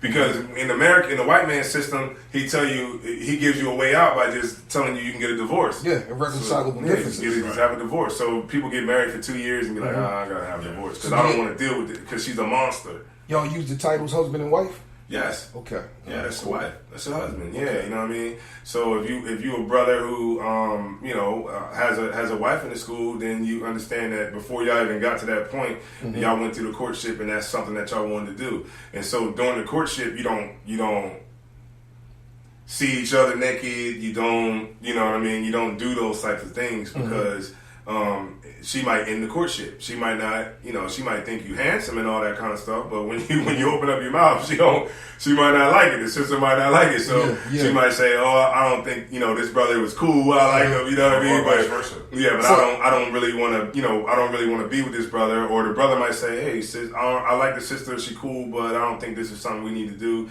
that we want to do." And so, boom, the courtship is over, and y'all are cool. And no strings attached. That's good because we definitely need to talk. I feel as though a lot of people, they don't talk enough, and then they just assume when they get into the marriage that everything's going to be good. And I think a lot of times it's they have that imagination about what that person is going to be instead of accepting the reality of who they are. So let me ask you this: what are some of the if you can convey it to me? What are some of the questions that are asked during that courtship? Shoot. I got a rib from the school. You know what I mean? That was in the school. We say rib. You know what I mean? Like Adam had his rib and all that. Rib. Your Eve or whatever. But I got an Eve in the school. How we met is we met in the school or whatever, and then after the 6-month period, you know what I mean, I was like, I like the sister, you know what I mean, I think she's cool. I want to court, and then as we were courting, it's kind of like like how you would talk to anybody that you meet on the phone, like, hey, you know what I'm saying, she started telling you about her life, you start telling her about yours. You know how it is when you talk to a female, just like in the world, like any girl that you would talk to, and y'all talk and y'all. But the thing is, a courtship, like 6-month courtship, is it's a lot of time. It's a lot of time to get to know each other, and then it would stop thoughts. That would stop a thought.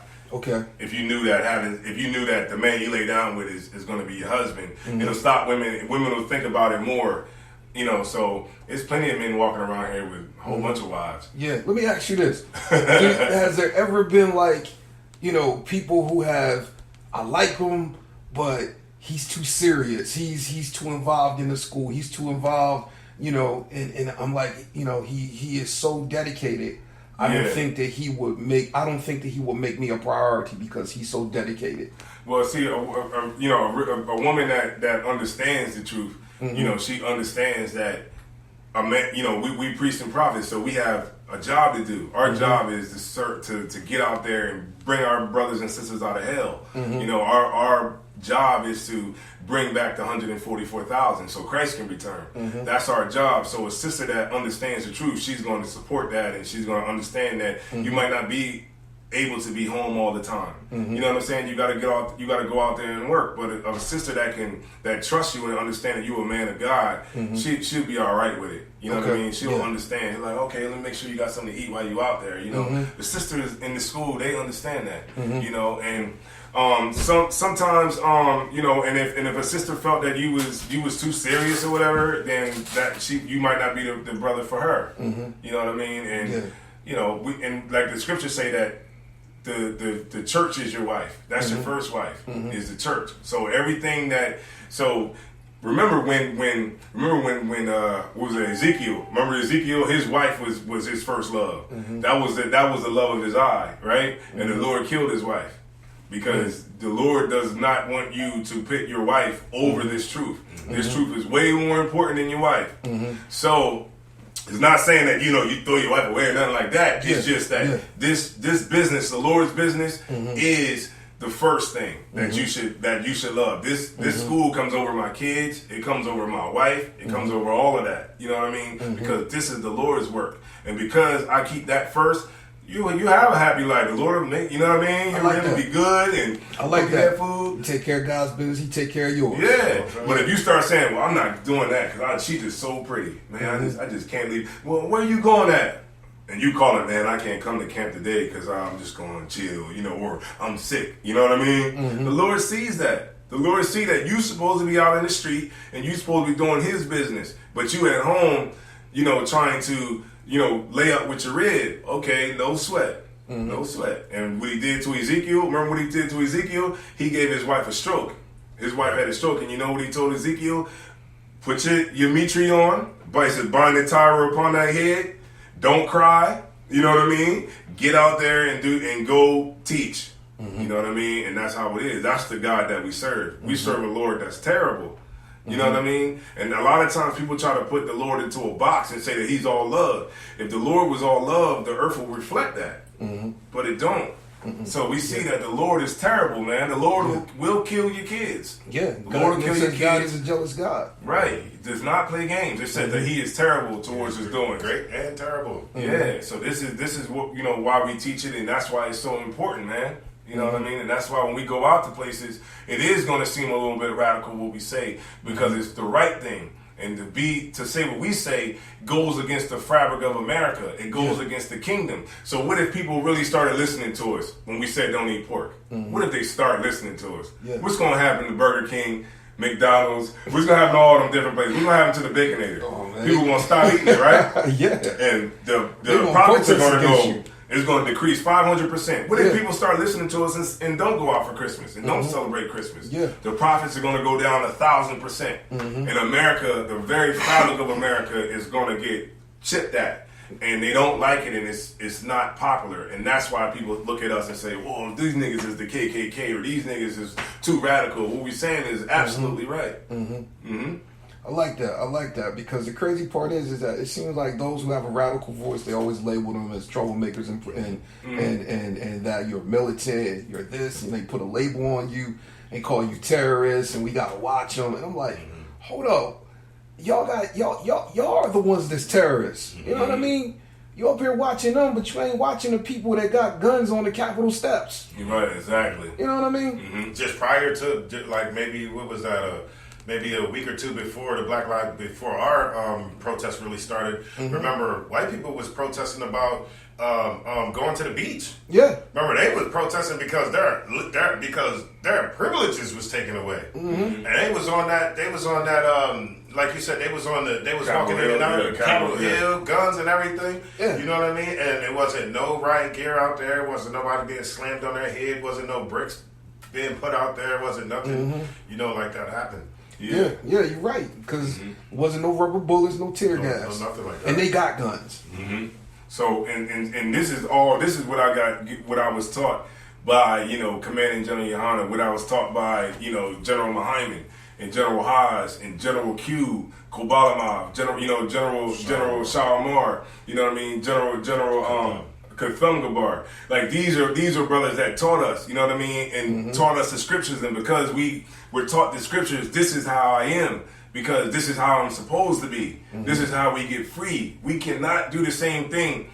We have to be radical. Remember how I think I mentioned it out there. The crack epidemic was radical. The heroin epidemic was radical. Racism, slavery was radical. So the only way we're going to get free is if we do something radical. Yeah. And that radical thing is we have to separate our spirit from America, because what we empower, we make great. Because we give our spirit to America, America is a superpower on the earth. Because we put our spirit in America. If we take our spirit back and only put it into each other, then we'll be great and America will fall. But until we figure that out, we'll be here next week. We'll be here a month from now talking about the next brother who got killed by the police. Yeah, we got that brother in Florida got shot. Remember Atlanta, a day or two ago at the Wendy's. And then, everybody started burning down the Wendy's. You know what I mean? And we keep telling black people, the things that black people don't want to hear is that it's going to continue to keep happening. Yeah, it And is. then what they say too, that it's what they say, it's we burning down our own community. Black people don't have no community. None of those No, businesses There's belong no to such us. thing as a black community. Well, people gotta understand that. There's no Can you such say thing. that again, black people? There's no such thing as a black community. You have a Filipino community, you have a Korean community, you have a white community, you have a Japanese community, you have a Chinese community. You have those communities, but black people don't have a community because we don't control the businesses in our community. We don't control the businesses, we don't control the banks, we don't control the grocery stores. The police that patrol us are white. Exactly. Right. Exactly. And the houses that we live in, we don't own the land. We don't own the land that we live in. Most of the people in Wilmington are renting. We renting from white people who own those houses in the hood. And we renting and we paying a rent to them each and every month. And so what happens is we get high and we commit the murders and we commit the crime, and it just seems to warrant more police, and that's what happens. More police come in, and more police come in. Why? Because we called them. Remember back in the 60s, man, you got to get the police out here. See, these niggas is out here doing this and that. You know, all the people who called the police. And we begged for the police to be here. Now the police are here. You know what I mean? It's always the same thing. And it's a hypocrisy because now they're talking about defunding the police. Right, which they'll never do because they'll never do that because remember, this is Rome. Rome, remember, Donald Trump is like, look, if you don't stop the looting, I'll just send the army out there and just kill you niggas. I'll send the army to your states and we'll just go to war and that'll be that. I'll come out there and kill. You know, Donald Trump's stupid enough to do it too. He'll do something that has never ever been done before. And he will show the full power of Rome. He would show you America's ugly face if they would have kept, you know, looting and they would have kept on doing what they was doing. And so the governor is like, well, maybe we need to get the the National Guard out here, and maybe we need to do something because still a possibility. Waiting on that, it's still a possibility. We waiting on that verdict. Right, but remember the As far revolution. as they defunded the police? No, I'm talking. Well, it's still a possibility that he could implement the war powers to go into these states like because martial law. Because if martial law comes into effect, if they do not bring a guilty verdict against those cops with George Floyd, man, all hell gonna break loose. But they might give you a guilty verdict like they did for Amber Geiger. Remember they gave one for Amber Geiger? She got 10 years, but she'll be out in what? 5? She'll be out in 5. She already been locked up for about what? Almost 2 now, right? And so, I mean, what's that? You know what I mean? She'll be out on probation, parole, or whatever. She'll be back out, and then they'll put her on some other police force somewhere. I don't know where West Bumble. You know what? But the whole thing is rigged up, man. It's like we gotta stop expecting white people to get their act together because they're not. And if you have a thought that you want white people to wake up, then you're not about getting free. Yeah, because you just you believe in that's religion. That's a religion right there. You believe that white people are going to get themselves together. You believe that the next white man is you're going to vote in office. You believe like he's going to be the one that's going to finally get white people to act right. Yeah, a savior complex. Right. That is religion. Right. And so we're not trying to get anybody. We're not waiting on any white man to save us. We're going to save ourselves, and we're going to follow the law, statutes, and commandments, and we're going to follow the Most High and follow what Christ laid down for us, which is brotherhood and being separate. That's how we get free, and we don't get free any other way. You can try everything you want, and it's not going to work. It's proven that nothing works. Yeah. So I'm getting ready to take it down. So let me get your names again. Well, my name is Tazayawan. I'm an officer of 5,000. I'm actually the camp leader here in Delaware. You know what I mean? And I've been in the school for not even that long, man. About 6 years. Go ahead. I'm Officer Matazapah, Officer 5000 in the school. And also I would like to say, maybe to any of your listeners who may be in the Delaware area, that we're here located at 1232 North King Street. We're Suite 7. We're here Tuesday through Friday, 7 to 9, and also Saturday, 10 to 12. Okay. So no excuses. Yeah, let me ask you this. How can people fund your cause and fund into the school?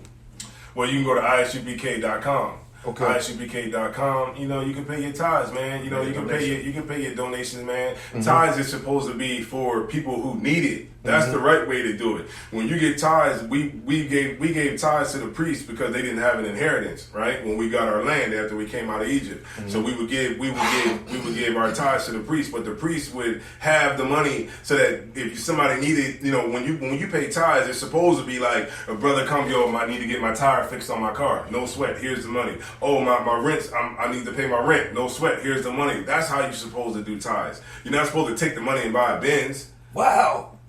Oh my God! Because man, you fighting against the black church with that. Man, you're not supposed to do when it that. comes to tithes and offerings, you start messing with them tithes and offerings, they would definitely fight you. Right, you're supposed to help the people out. That's what you're supposed to help that sister who's single with 5 kids. Okay. You're supposed to help her. Then when she's supposed to go to the church and be like, I need help, and they supposed to crack her off some hundreds, man, and help that sister get herself together. They're not supposed to be like, well, let me check the list. Creflo Dollar. He said, and people say how many people talk about the millions that he spent on his jet. He said, well, if they find life on Mars, then I'm gonna need $60 million so that I can go preach the word. I'm gonna need $1 billion so I can go preach the word on Mars. Yeah, exactly. So he's about. I can see if he got that plane and he was like, okay, $65 million plane, and I'm gonna have my congregation on the plane, and we're gonna fly all over the world, and we're gonna bring the gospel to everybody. No, it's for him and Taffy. Him and Taffy Dollar is on that plane by themselves, the same way with Kenneth Copeland and all the rest of them. You know what I mean? And that's what it's about. So tithes is supposed to be for the people. It's for the people. It's like the book of Acts, how they had all things in common. Yeah, remember they came and gave the money to Peter. Remember they gave, and Peter gave the people by what they needed. You know what I mean? He broke the bread up. Okay, you got 6 kids. Of course, you're not going to get as much as a brother with 6 kids, but you'll get enough for you and your 1 kid. You know what I mean? And he divided it up by the people how they needed it. You know what I mean? And that's what tithes is supposed to be for. It's not a bad thing. Yeah. It's only bad when the people that's in power, like the Christian church, gets it right, and they use it for what it's not supposed to be intended for. It's not so you can buy a Bentley. So it's for the community. It's for the community, right? And and I'll give you an example. The church made $420 billion in a couple of years, and why is there still poor people? Why is there still black poor people? Why we don't have any businesses? We should have businesses. How much did they get a strip mall? Maybe a couple 100,000, right? And by now we should have businesses. By now, according to the pastors, because remember when Donald Trump first was running, a few of those pastors was like, well, Donald Trump, he's teaching us finances. He's going to bring some jobs into the black community. He's actually going to show us how to bring the jobs into the black community. Yeah. I can't remember the guy's name. He looked like he had curly hair and smooth face. But he was arguing that Donald Trump was going to help them bring jobs to us. And we haven't seen anything yet from black pastors. Nothing. Yeah, absolutely nothing. No businesses, nothing from black pastors. Run from the church. I mean, they go up there for hours at a time to go sit in a room and talk, and supposedly they're speaking for black people, but we haven't seen anything come out of it. Yeah, but they say that, at least, he got some of our people out of jail, and now some of those people that came out of jail are actually running Republican so that they can help him. It all still benefits him in the end, right? Yeah. Okay, I know you got to go, but I just want to hit on that. Oh, yeah, you got to go. Voting is, what people don't understand about the voting system is that America is a 2-party system. Yeah. Why is America a 2-party system? The reason America is a 2-party system is because they fashioned the Constitution after the Magna Carta. The Magna Carta was basically, it took the absolute power from the king, and it gave it to the people, right? So the king didn't have absolute power. So that's why America has a 2-party system. The 2-party system is set up so that you only have one choice or the other choice. So when you take Bernie Sanders, for example, Bernie Sanders was running for president, right, against Hillary Clinton. He was an independent. Yeah. He didn't have any real shot at really getting the nomination because he wasn't a Democrat. So he had to choose a Democrat or Republican. So then once he became a Democrat, then the rules, in the whole voting process, the rules change from year to year. So then you got the primary elections, the closed primary elections, you got pledge delegates, you got super delegates, all these different things that come into play. You know what I mean? So when what's his name? Bernie Sanders knew that he couldn't beat Hillary Clinton, what he was, because she had more delegates and she had more pledged delegates, what he was trying to do was sway the minds of the super delegates, because the super delegates supersede the delegates and the pledged delegates and all of them, right? And that's the fool's game in politics. We should never vote. Politics is snakes. People are mice. So what do snakes do to mice? Swallow them up. They eat them up every time. So you're the person who's voting on it, or they're just going up into the school trying to vote. You're a mouse. And these people that play this game are snakes. The same way Creflo Dollar and all the other people that's on top, Jesse Jackson, all those cats that the Congressional Black Caucus, they're snakes. Right. And they will eat you up because you think that your vote actually matters. And so if your life don't matter, your vote matters, right? But on the flip side of that, what they'll do is they'll send Puff Daddy out. Right. They already got Oprah talking about you got to vote in 2000.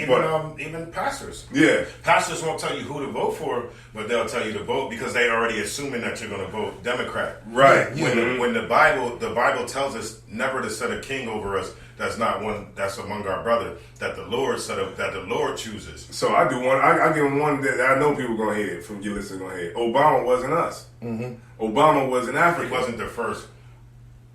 I'll give you even one more. Black president. His last name is Free. Obama's Free.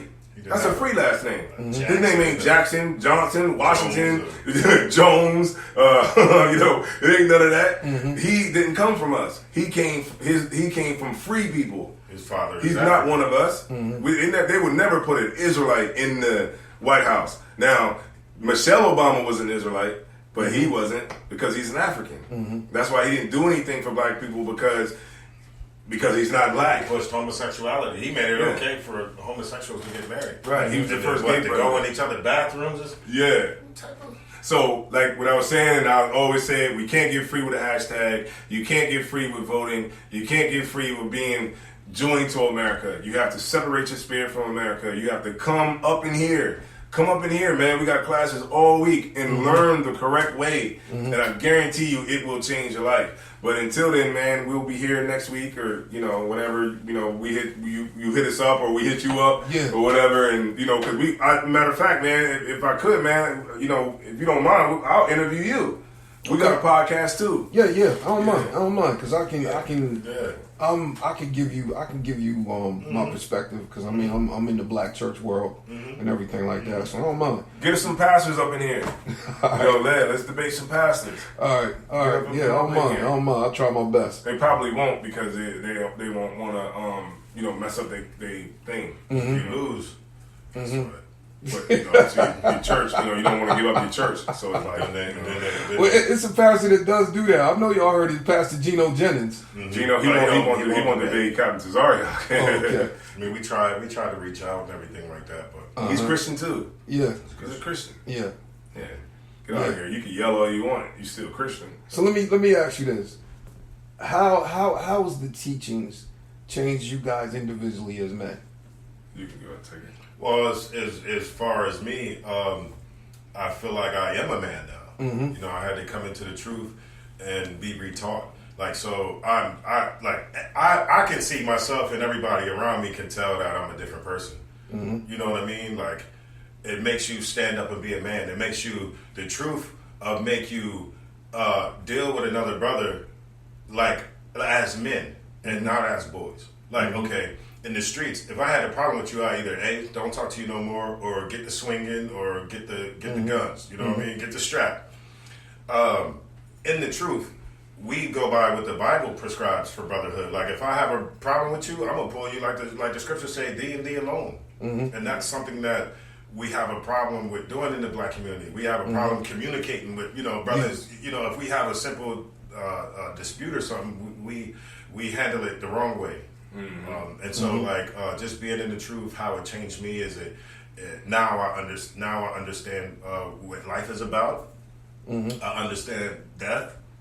I understand who my God is. I understand who my King is that I'm supposed to serve. I understand who I am now. Imagine 30 something years of not knowing who the hell you are. Yeah, it's giving 30 you something purpose. years of trying to wonder why black people are on the bottom. 30 something years of feeling like you're not good enough, or not good enough, but 30-something years with low self-esteem, with thinking that everybody else is better than you. Let me ask you this: has it like given you purpose to the point where you're like, you know what, I'm born for this. Oh yeah, I was born for this. Yeah, I mean, once I heard the truth, I knew that this was the truth, because the Bible is the only thing that has tools that we can use to fix ourselves. When I was in Pan-Africanism, you can't read the ancient Egyptian Book of the Dead. Doesn't have anything, no prophecies. It doesn't have no laws to tell you, or nothing to govern, nothing in there to show black people how to govern each other. Yeah, and it's just that. It's the Book of the Dead. It's the Book of Dead people. Nothing that I followed before this could help me, deal with certain situations. But this book right here, no matter what's going on, I can show you what's going on in the world. I can show you why it's going on. I can show you why we have an issue. I can show you why brothers is in Christianity, why brothers is in Islam. I can show you our slavery, show you black on black crime, show you how to get out of slavery. Things like that. So No, that's cool, man. That's exactly, that's pretty much the same for me, That's exactly what it is, man. It teaches you how to be a decent person.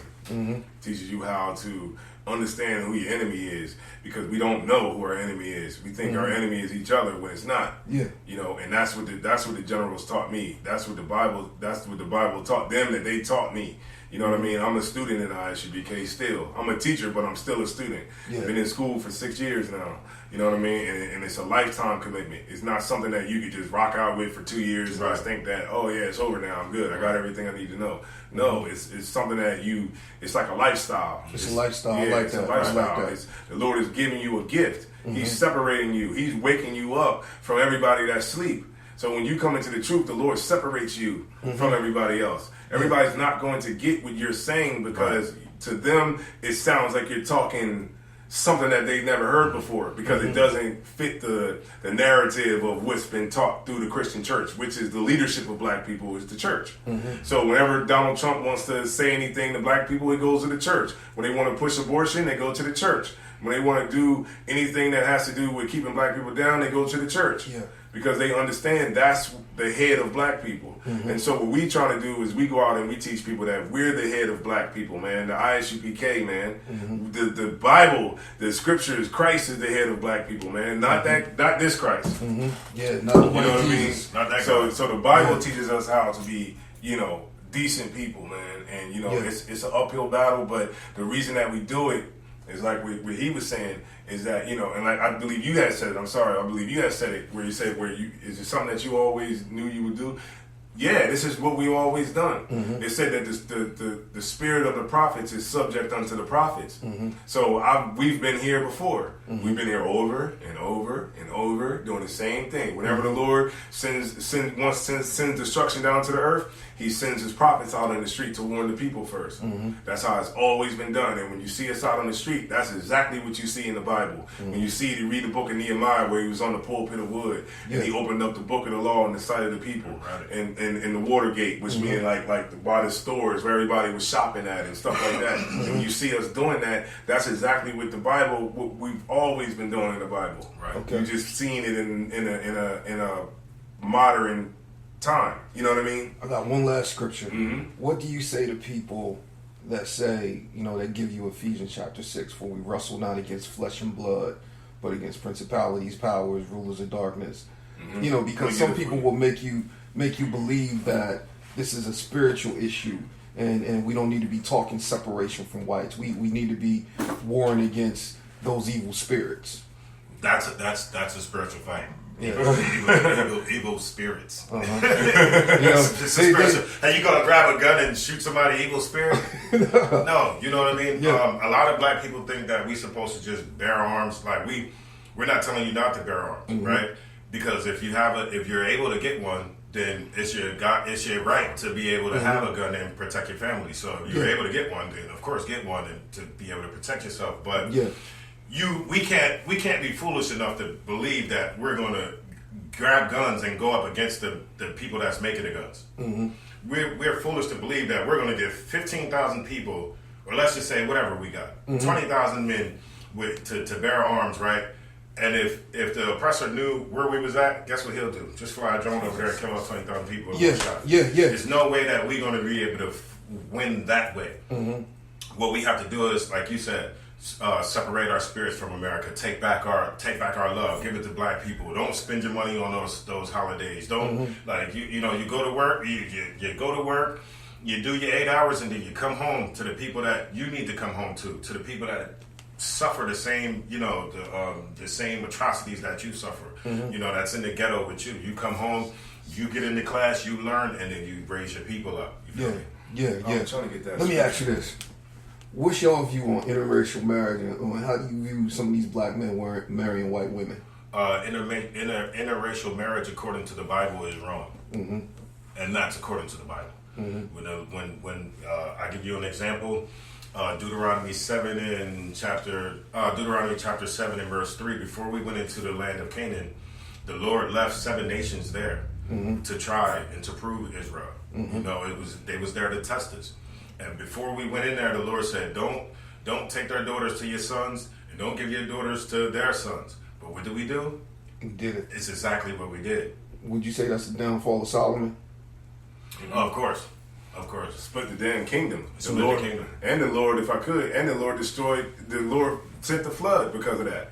Sent the flood the first time because the sons of God took on the daughters of men. We were the sons of God. We're the sons of God because we came from, we were the descendants of Adam. Adam was the son of God, called the son of God too. So the sons of God, we started having sex with, interracial marriage. The Lord destroyed the earth the first time, and then he split the kingdom the second time. And you see what's happening right now. You know how many brothers got hung for messing with white women? Oh yeah. And now it's like that's the fad. Right. If you look at the insurance commercials, you look at all them different commercials that have the white dude with a black woman, like we just moved in our new house, and they push the interracial marriage because they have to, because it's going to keep you stupid. Most black men get white women because have you ever heard the sentiments of black men? They'll say, like white women listen, or they're less aggressive and things like that. They just do whatever you want them to do. Yeah, I've heard that. But you're not strong enough to do that with a black woman. You mean to tell me a white man is stronger than you? A white man is able to control a black woman, but you can't? Look, and then it's like the white woman's an idol in America. She's an idol. Yeah, she is. Yeah, so our white woman's an idol. We love that blonde hair. We love them rosy cheeks, them freckles on her face.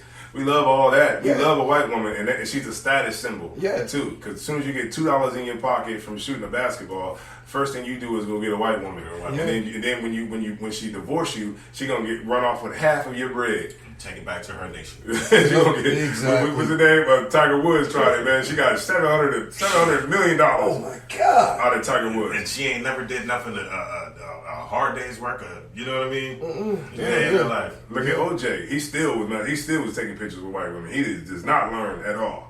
Until they get him back in jail for the second time, they'll get him back in there again because something's gonna happen, huh? This would be the third, I think. Yeah, I seen they had there was a picture out on Facebook about it had OJ Simpson in a party with taking a picture with 2 white girls, and the meme said, "Some niggas just don't learn."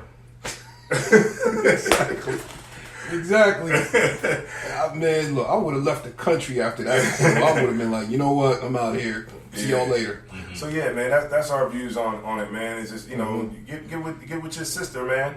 That's what it was, man. When Adam and Eve, when they said that he closed up the rib thereof, you know what I mean? Is that's because that's when the Lord sealed it off. She's Adam and Eve. Eve is Adam's family of his family. You see what I'm saying? So when you get a black woman, that's your sister. See what I'm saying? We be like, what up, bro? What up, sis?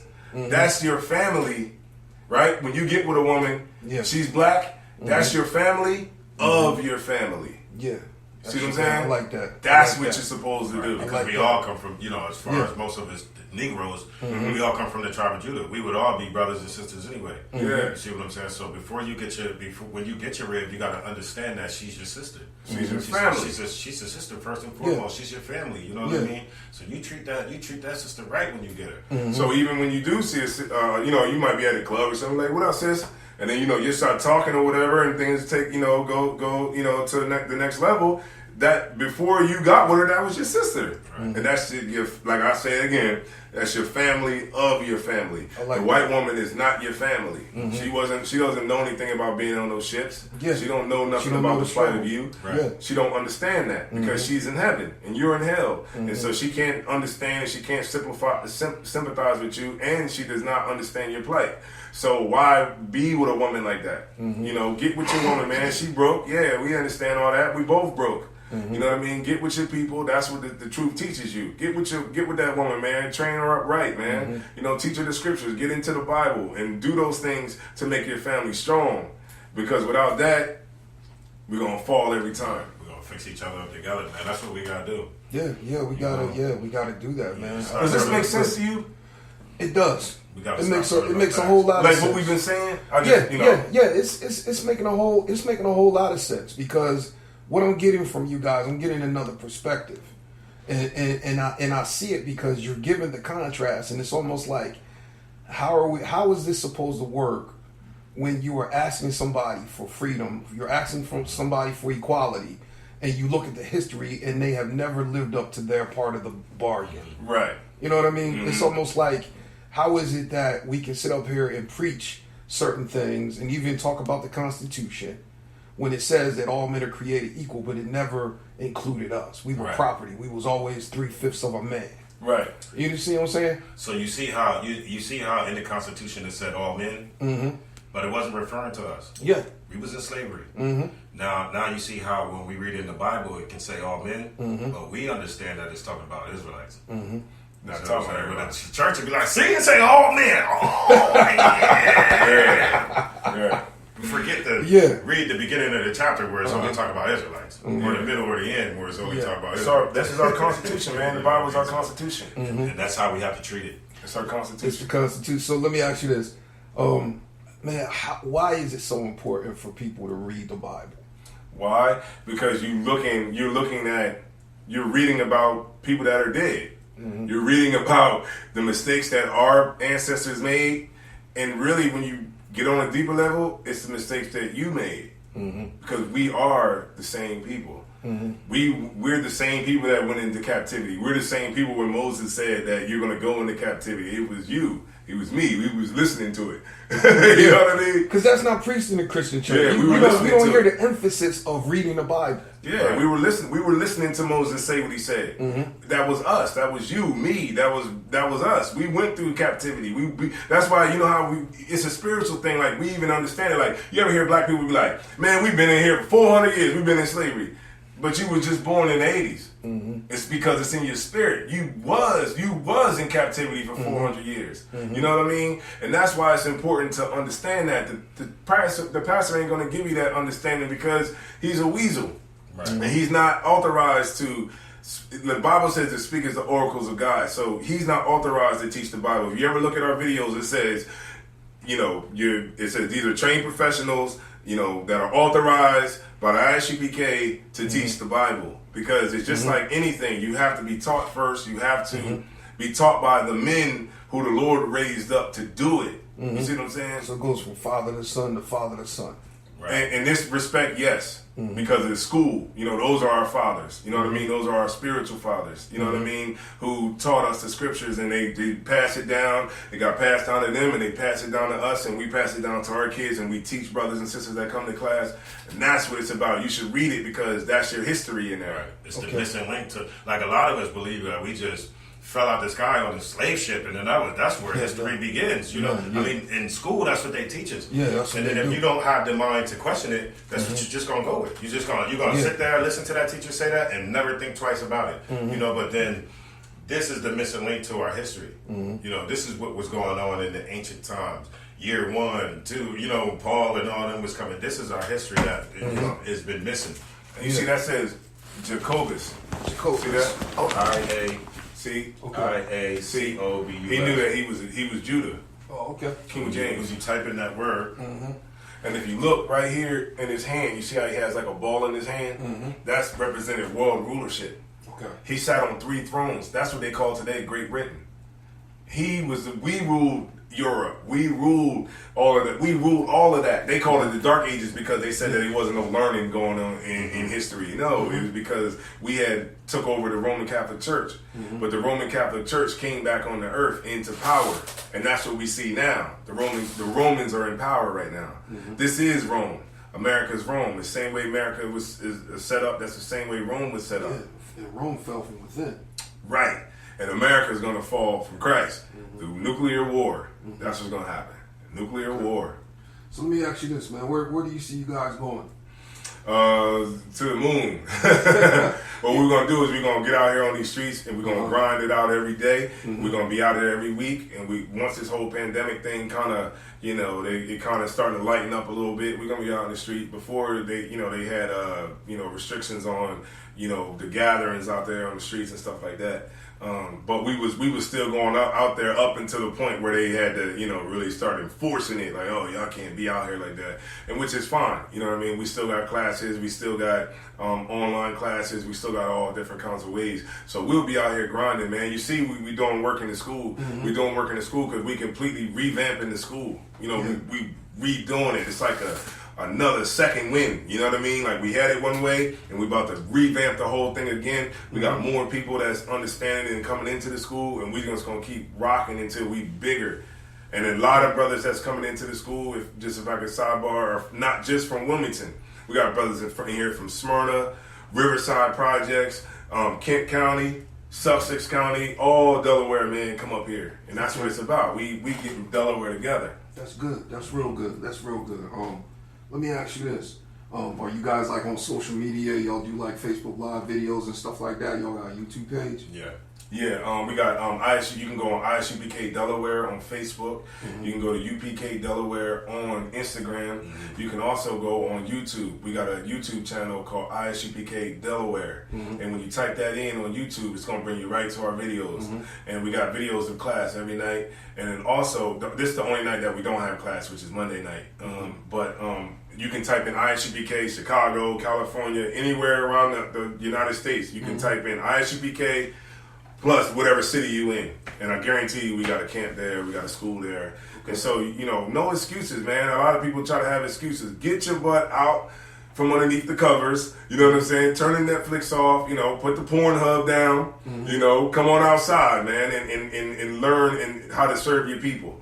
And get out here, man, and get on the front line, man, and do what was necessary to free your brothers and sisters. Because a lot of brothers, they don't want to go out and fight, so they get a lot of, give a lot of excuses. So it's like, okay, well, no sweat, I'll go fight for you. You know what I mean? Right. So get up, get down here. We here all week, so there no excuses for you to say, well, I got to work. Okay, no, we here all week. 7 to 9, because 7 is about a good time. People are home, so we here. So hey, if anybody wants to get a hold of you, how can they contact you guys? 302-494-7532. That's my number. This is my number to this cell phone right here. I don't give a damn. I put my number out on the internet. You know what I mean? Put it out on the internet. I remember my aunt called me and said, "You sure you want to put your number out there on Facebook?" Yeah, I put it right out there. Call the number. You know what I mean? I ain't scared. Call the number. Get in these classes and and get down, man. You know what I mean? Why not? Yeah, I love it, man, because the Bible says that you should know the truth, and the truth shall make you free. Yeah. You know what else the Bible says? What's that? Am I now your enemy because I told you the truth? Yeah. That's what? Paul. Yes, Paul Paul said, am I now become your enemy because I told you the truth? Yeah. A lot of times we do become people's enemies because we tell you the truth. It's a hard pill to swallow, but it's nevertheless it's a pill you have to swallow. It's medicine we have to take to fix ourselves. And also, too, you can check out Commanding General Yohana. He has a radio show called Black Watch. If you type in Black Watch, Commanding General Yohana, it comes on every Monday night. You gotta catch it. And then you could, we got Let a Hebrew Speak. It comes on every Monday morning from 10 a.m. to 12 p.m. Cross the Line Radio. Yeah, Cross the Line Radio. You gotta check out. What podcast you was talking about? That's called Root and Speech. Okay. Yeah, Root and Speech podcast. But that we do as on a monthly basis. Then I have another channel. It's called Applied Pressure, and on that channel we do podcasts too. I can show you that before you leave out or whatever. It's called Applied Pressure TYN. On YouTube, you can go there and subscribe, man. You know what I mean? Hit your boy up, man, with a like, man. Damn, it's not that hard, man. I definitely will. I definitely will, man. You know what I mean? Will, but man, yo, I will say this, man. I appreciate you, brothers. Appreciate you. Come back, man. I will definitely come back. I know I'm Christian, but don't look at me as an enemy. Y'all got me curious. Yeah, Christian. Yeah, the Christians, man. They were. That was a derogatory term. We understand. Yeah, it's nothing wrong with saying you're a Christian, but we're against the Christianity of today. The Christianity of today is Valentine's Day. We're against the doctrine. Halloween. It's all of that. Yeah. So because of course you're my brother. You know what I'm saying? You're a brother. Yeah. You're Israelite. You know what I mean? What's your dad? What's my what? Your dad. What's your nationality? Your dad's nationality. Oh man, my dad black. He was so-called Negro. Yeah, I mean, you can look at you and tell you. Yeah, my dad is black. But we got my last name is Temple, man. So that's our white slave master's name. That's Judah, man. You from the tribe of Judah, and Christ comes from that tribe.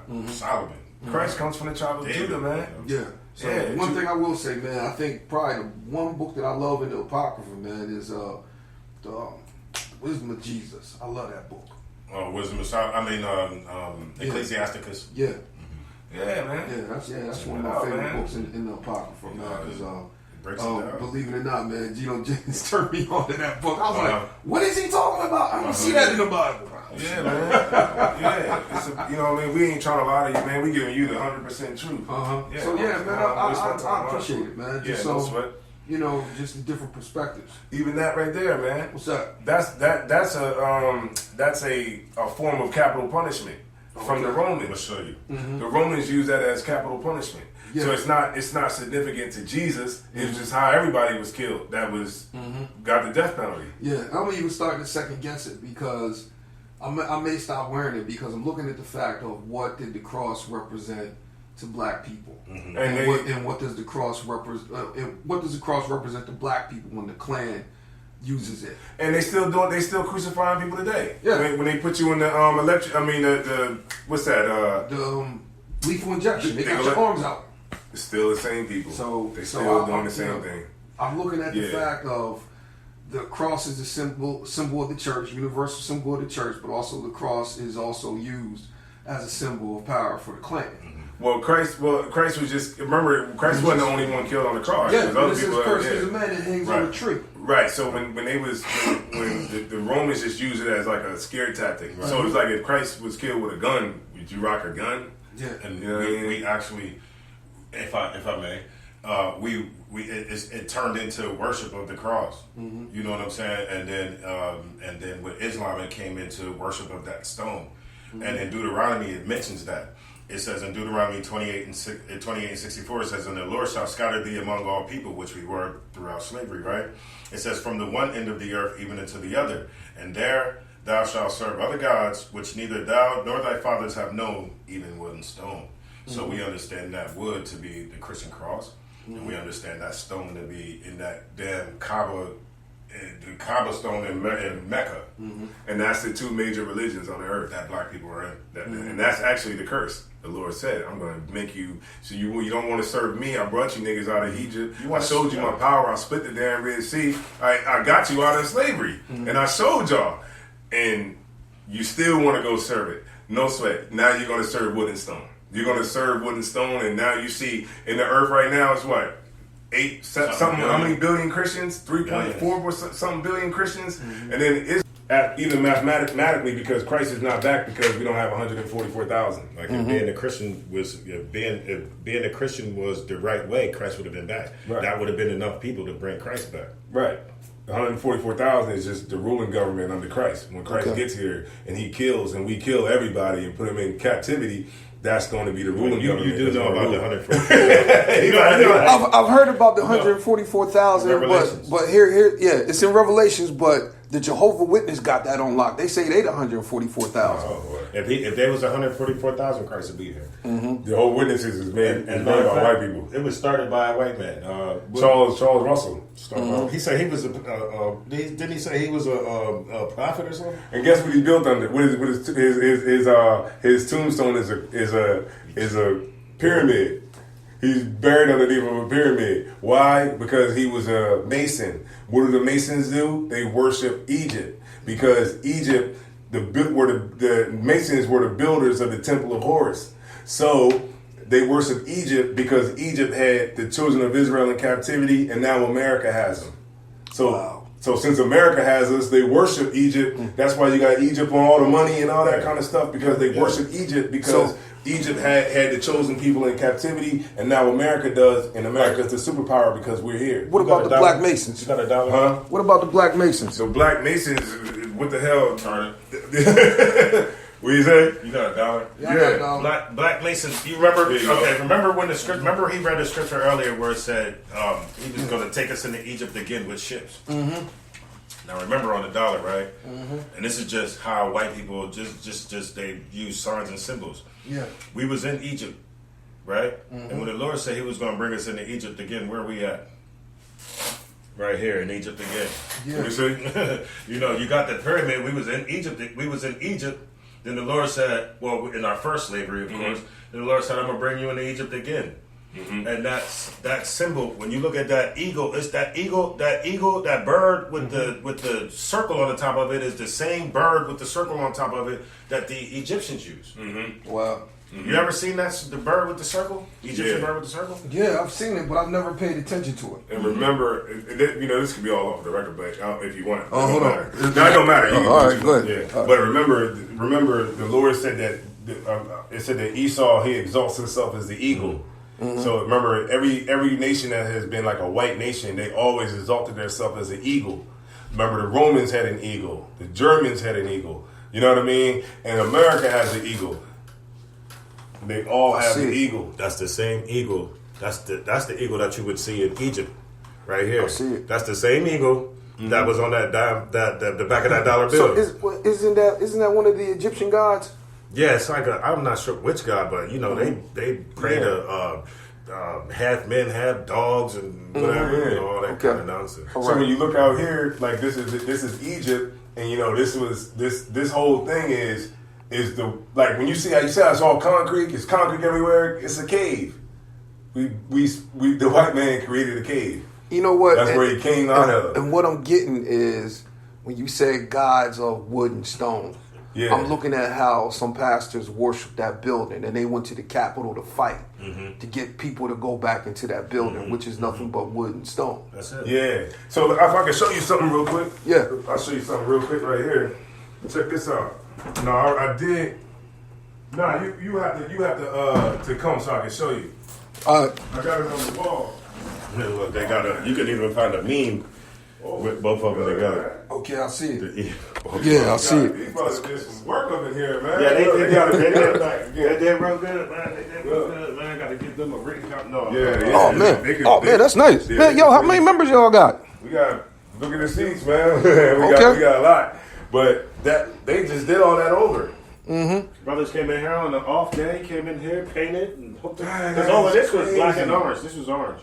But see, I got it on the wall.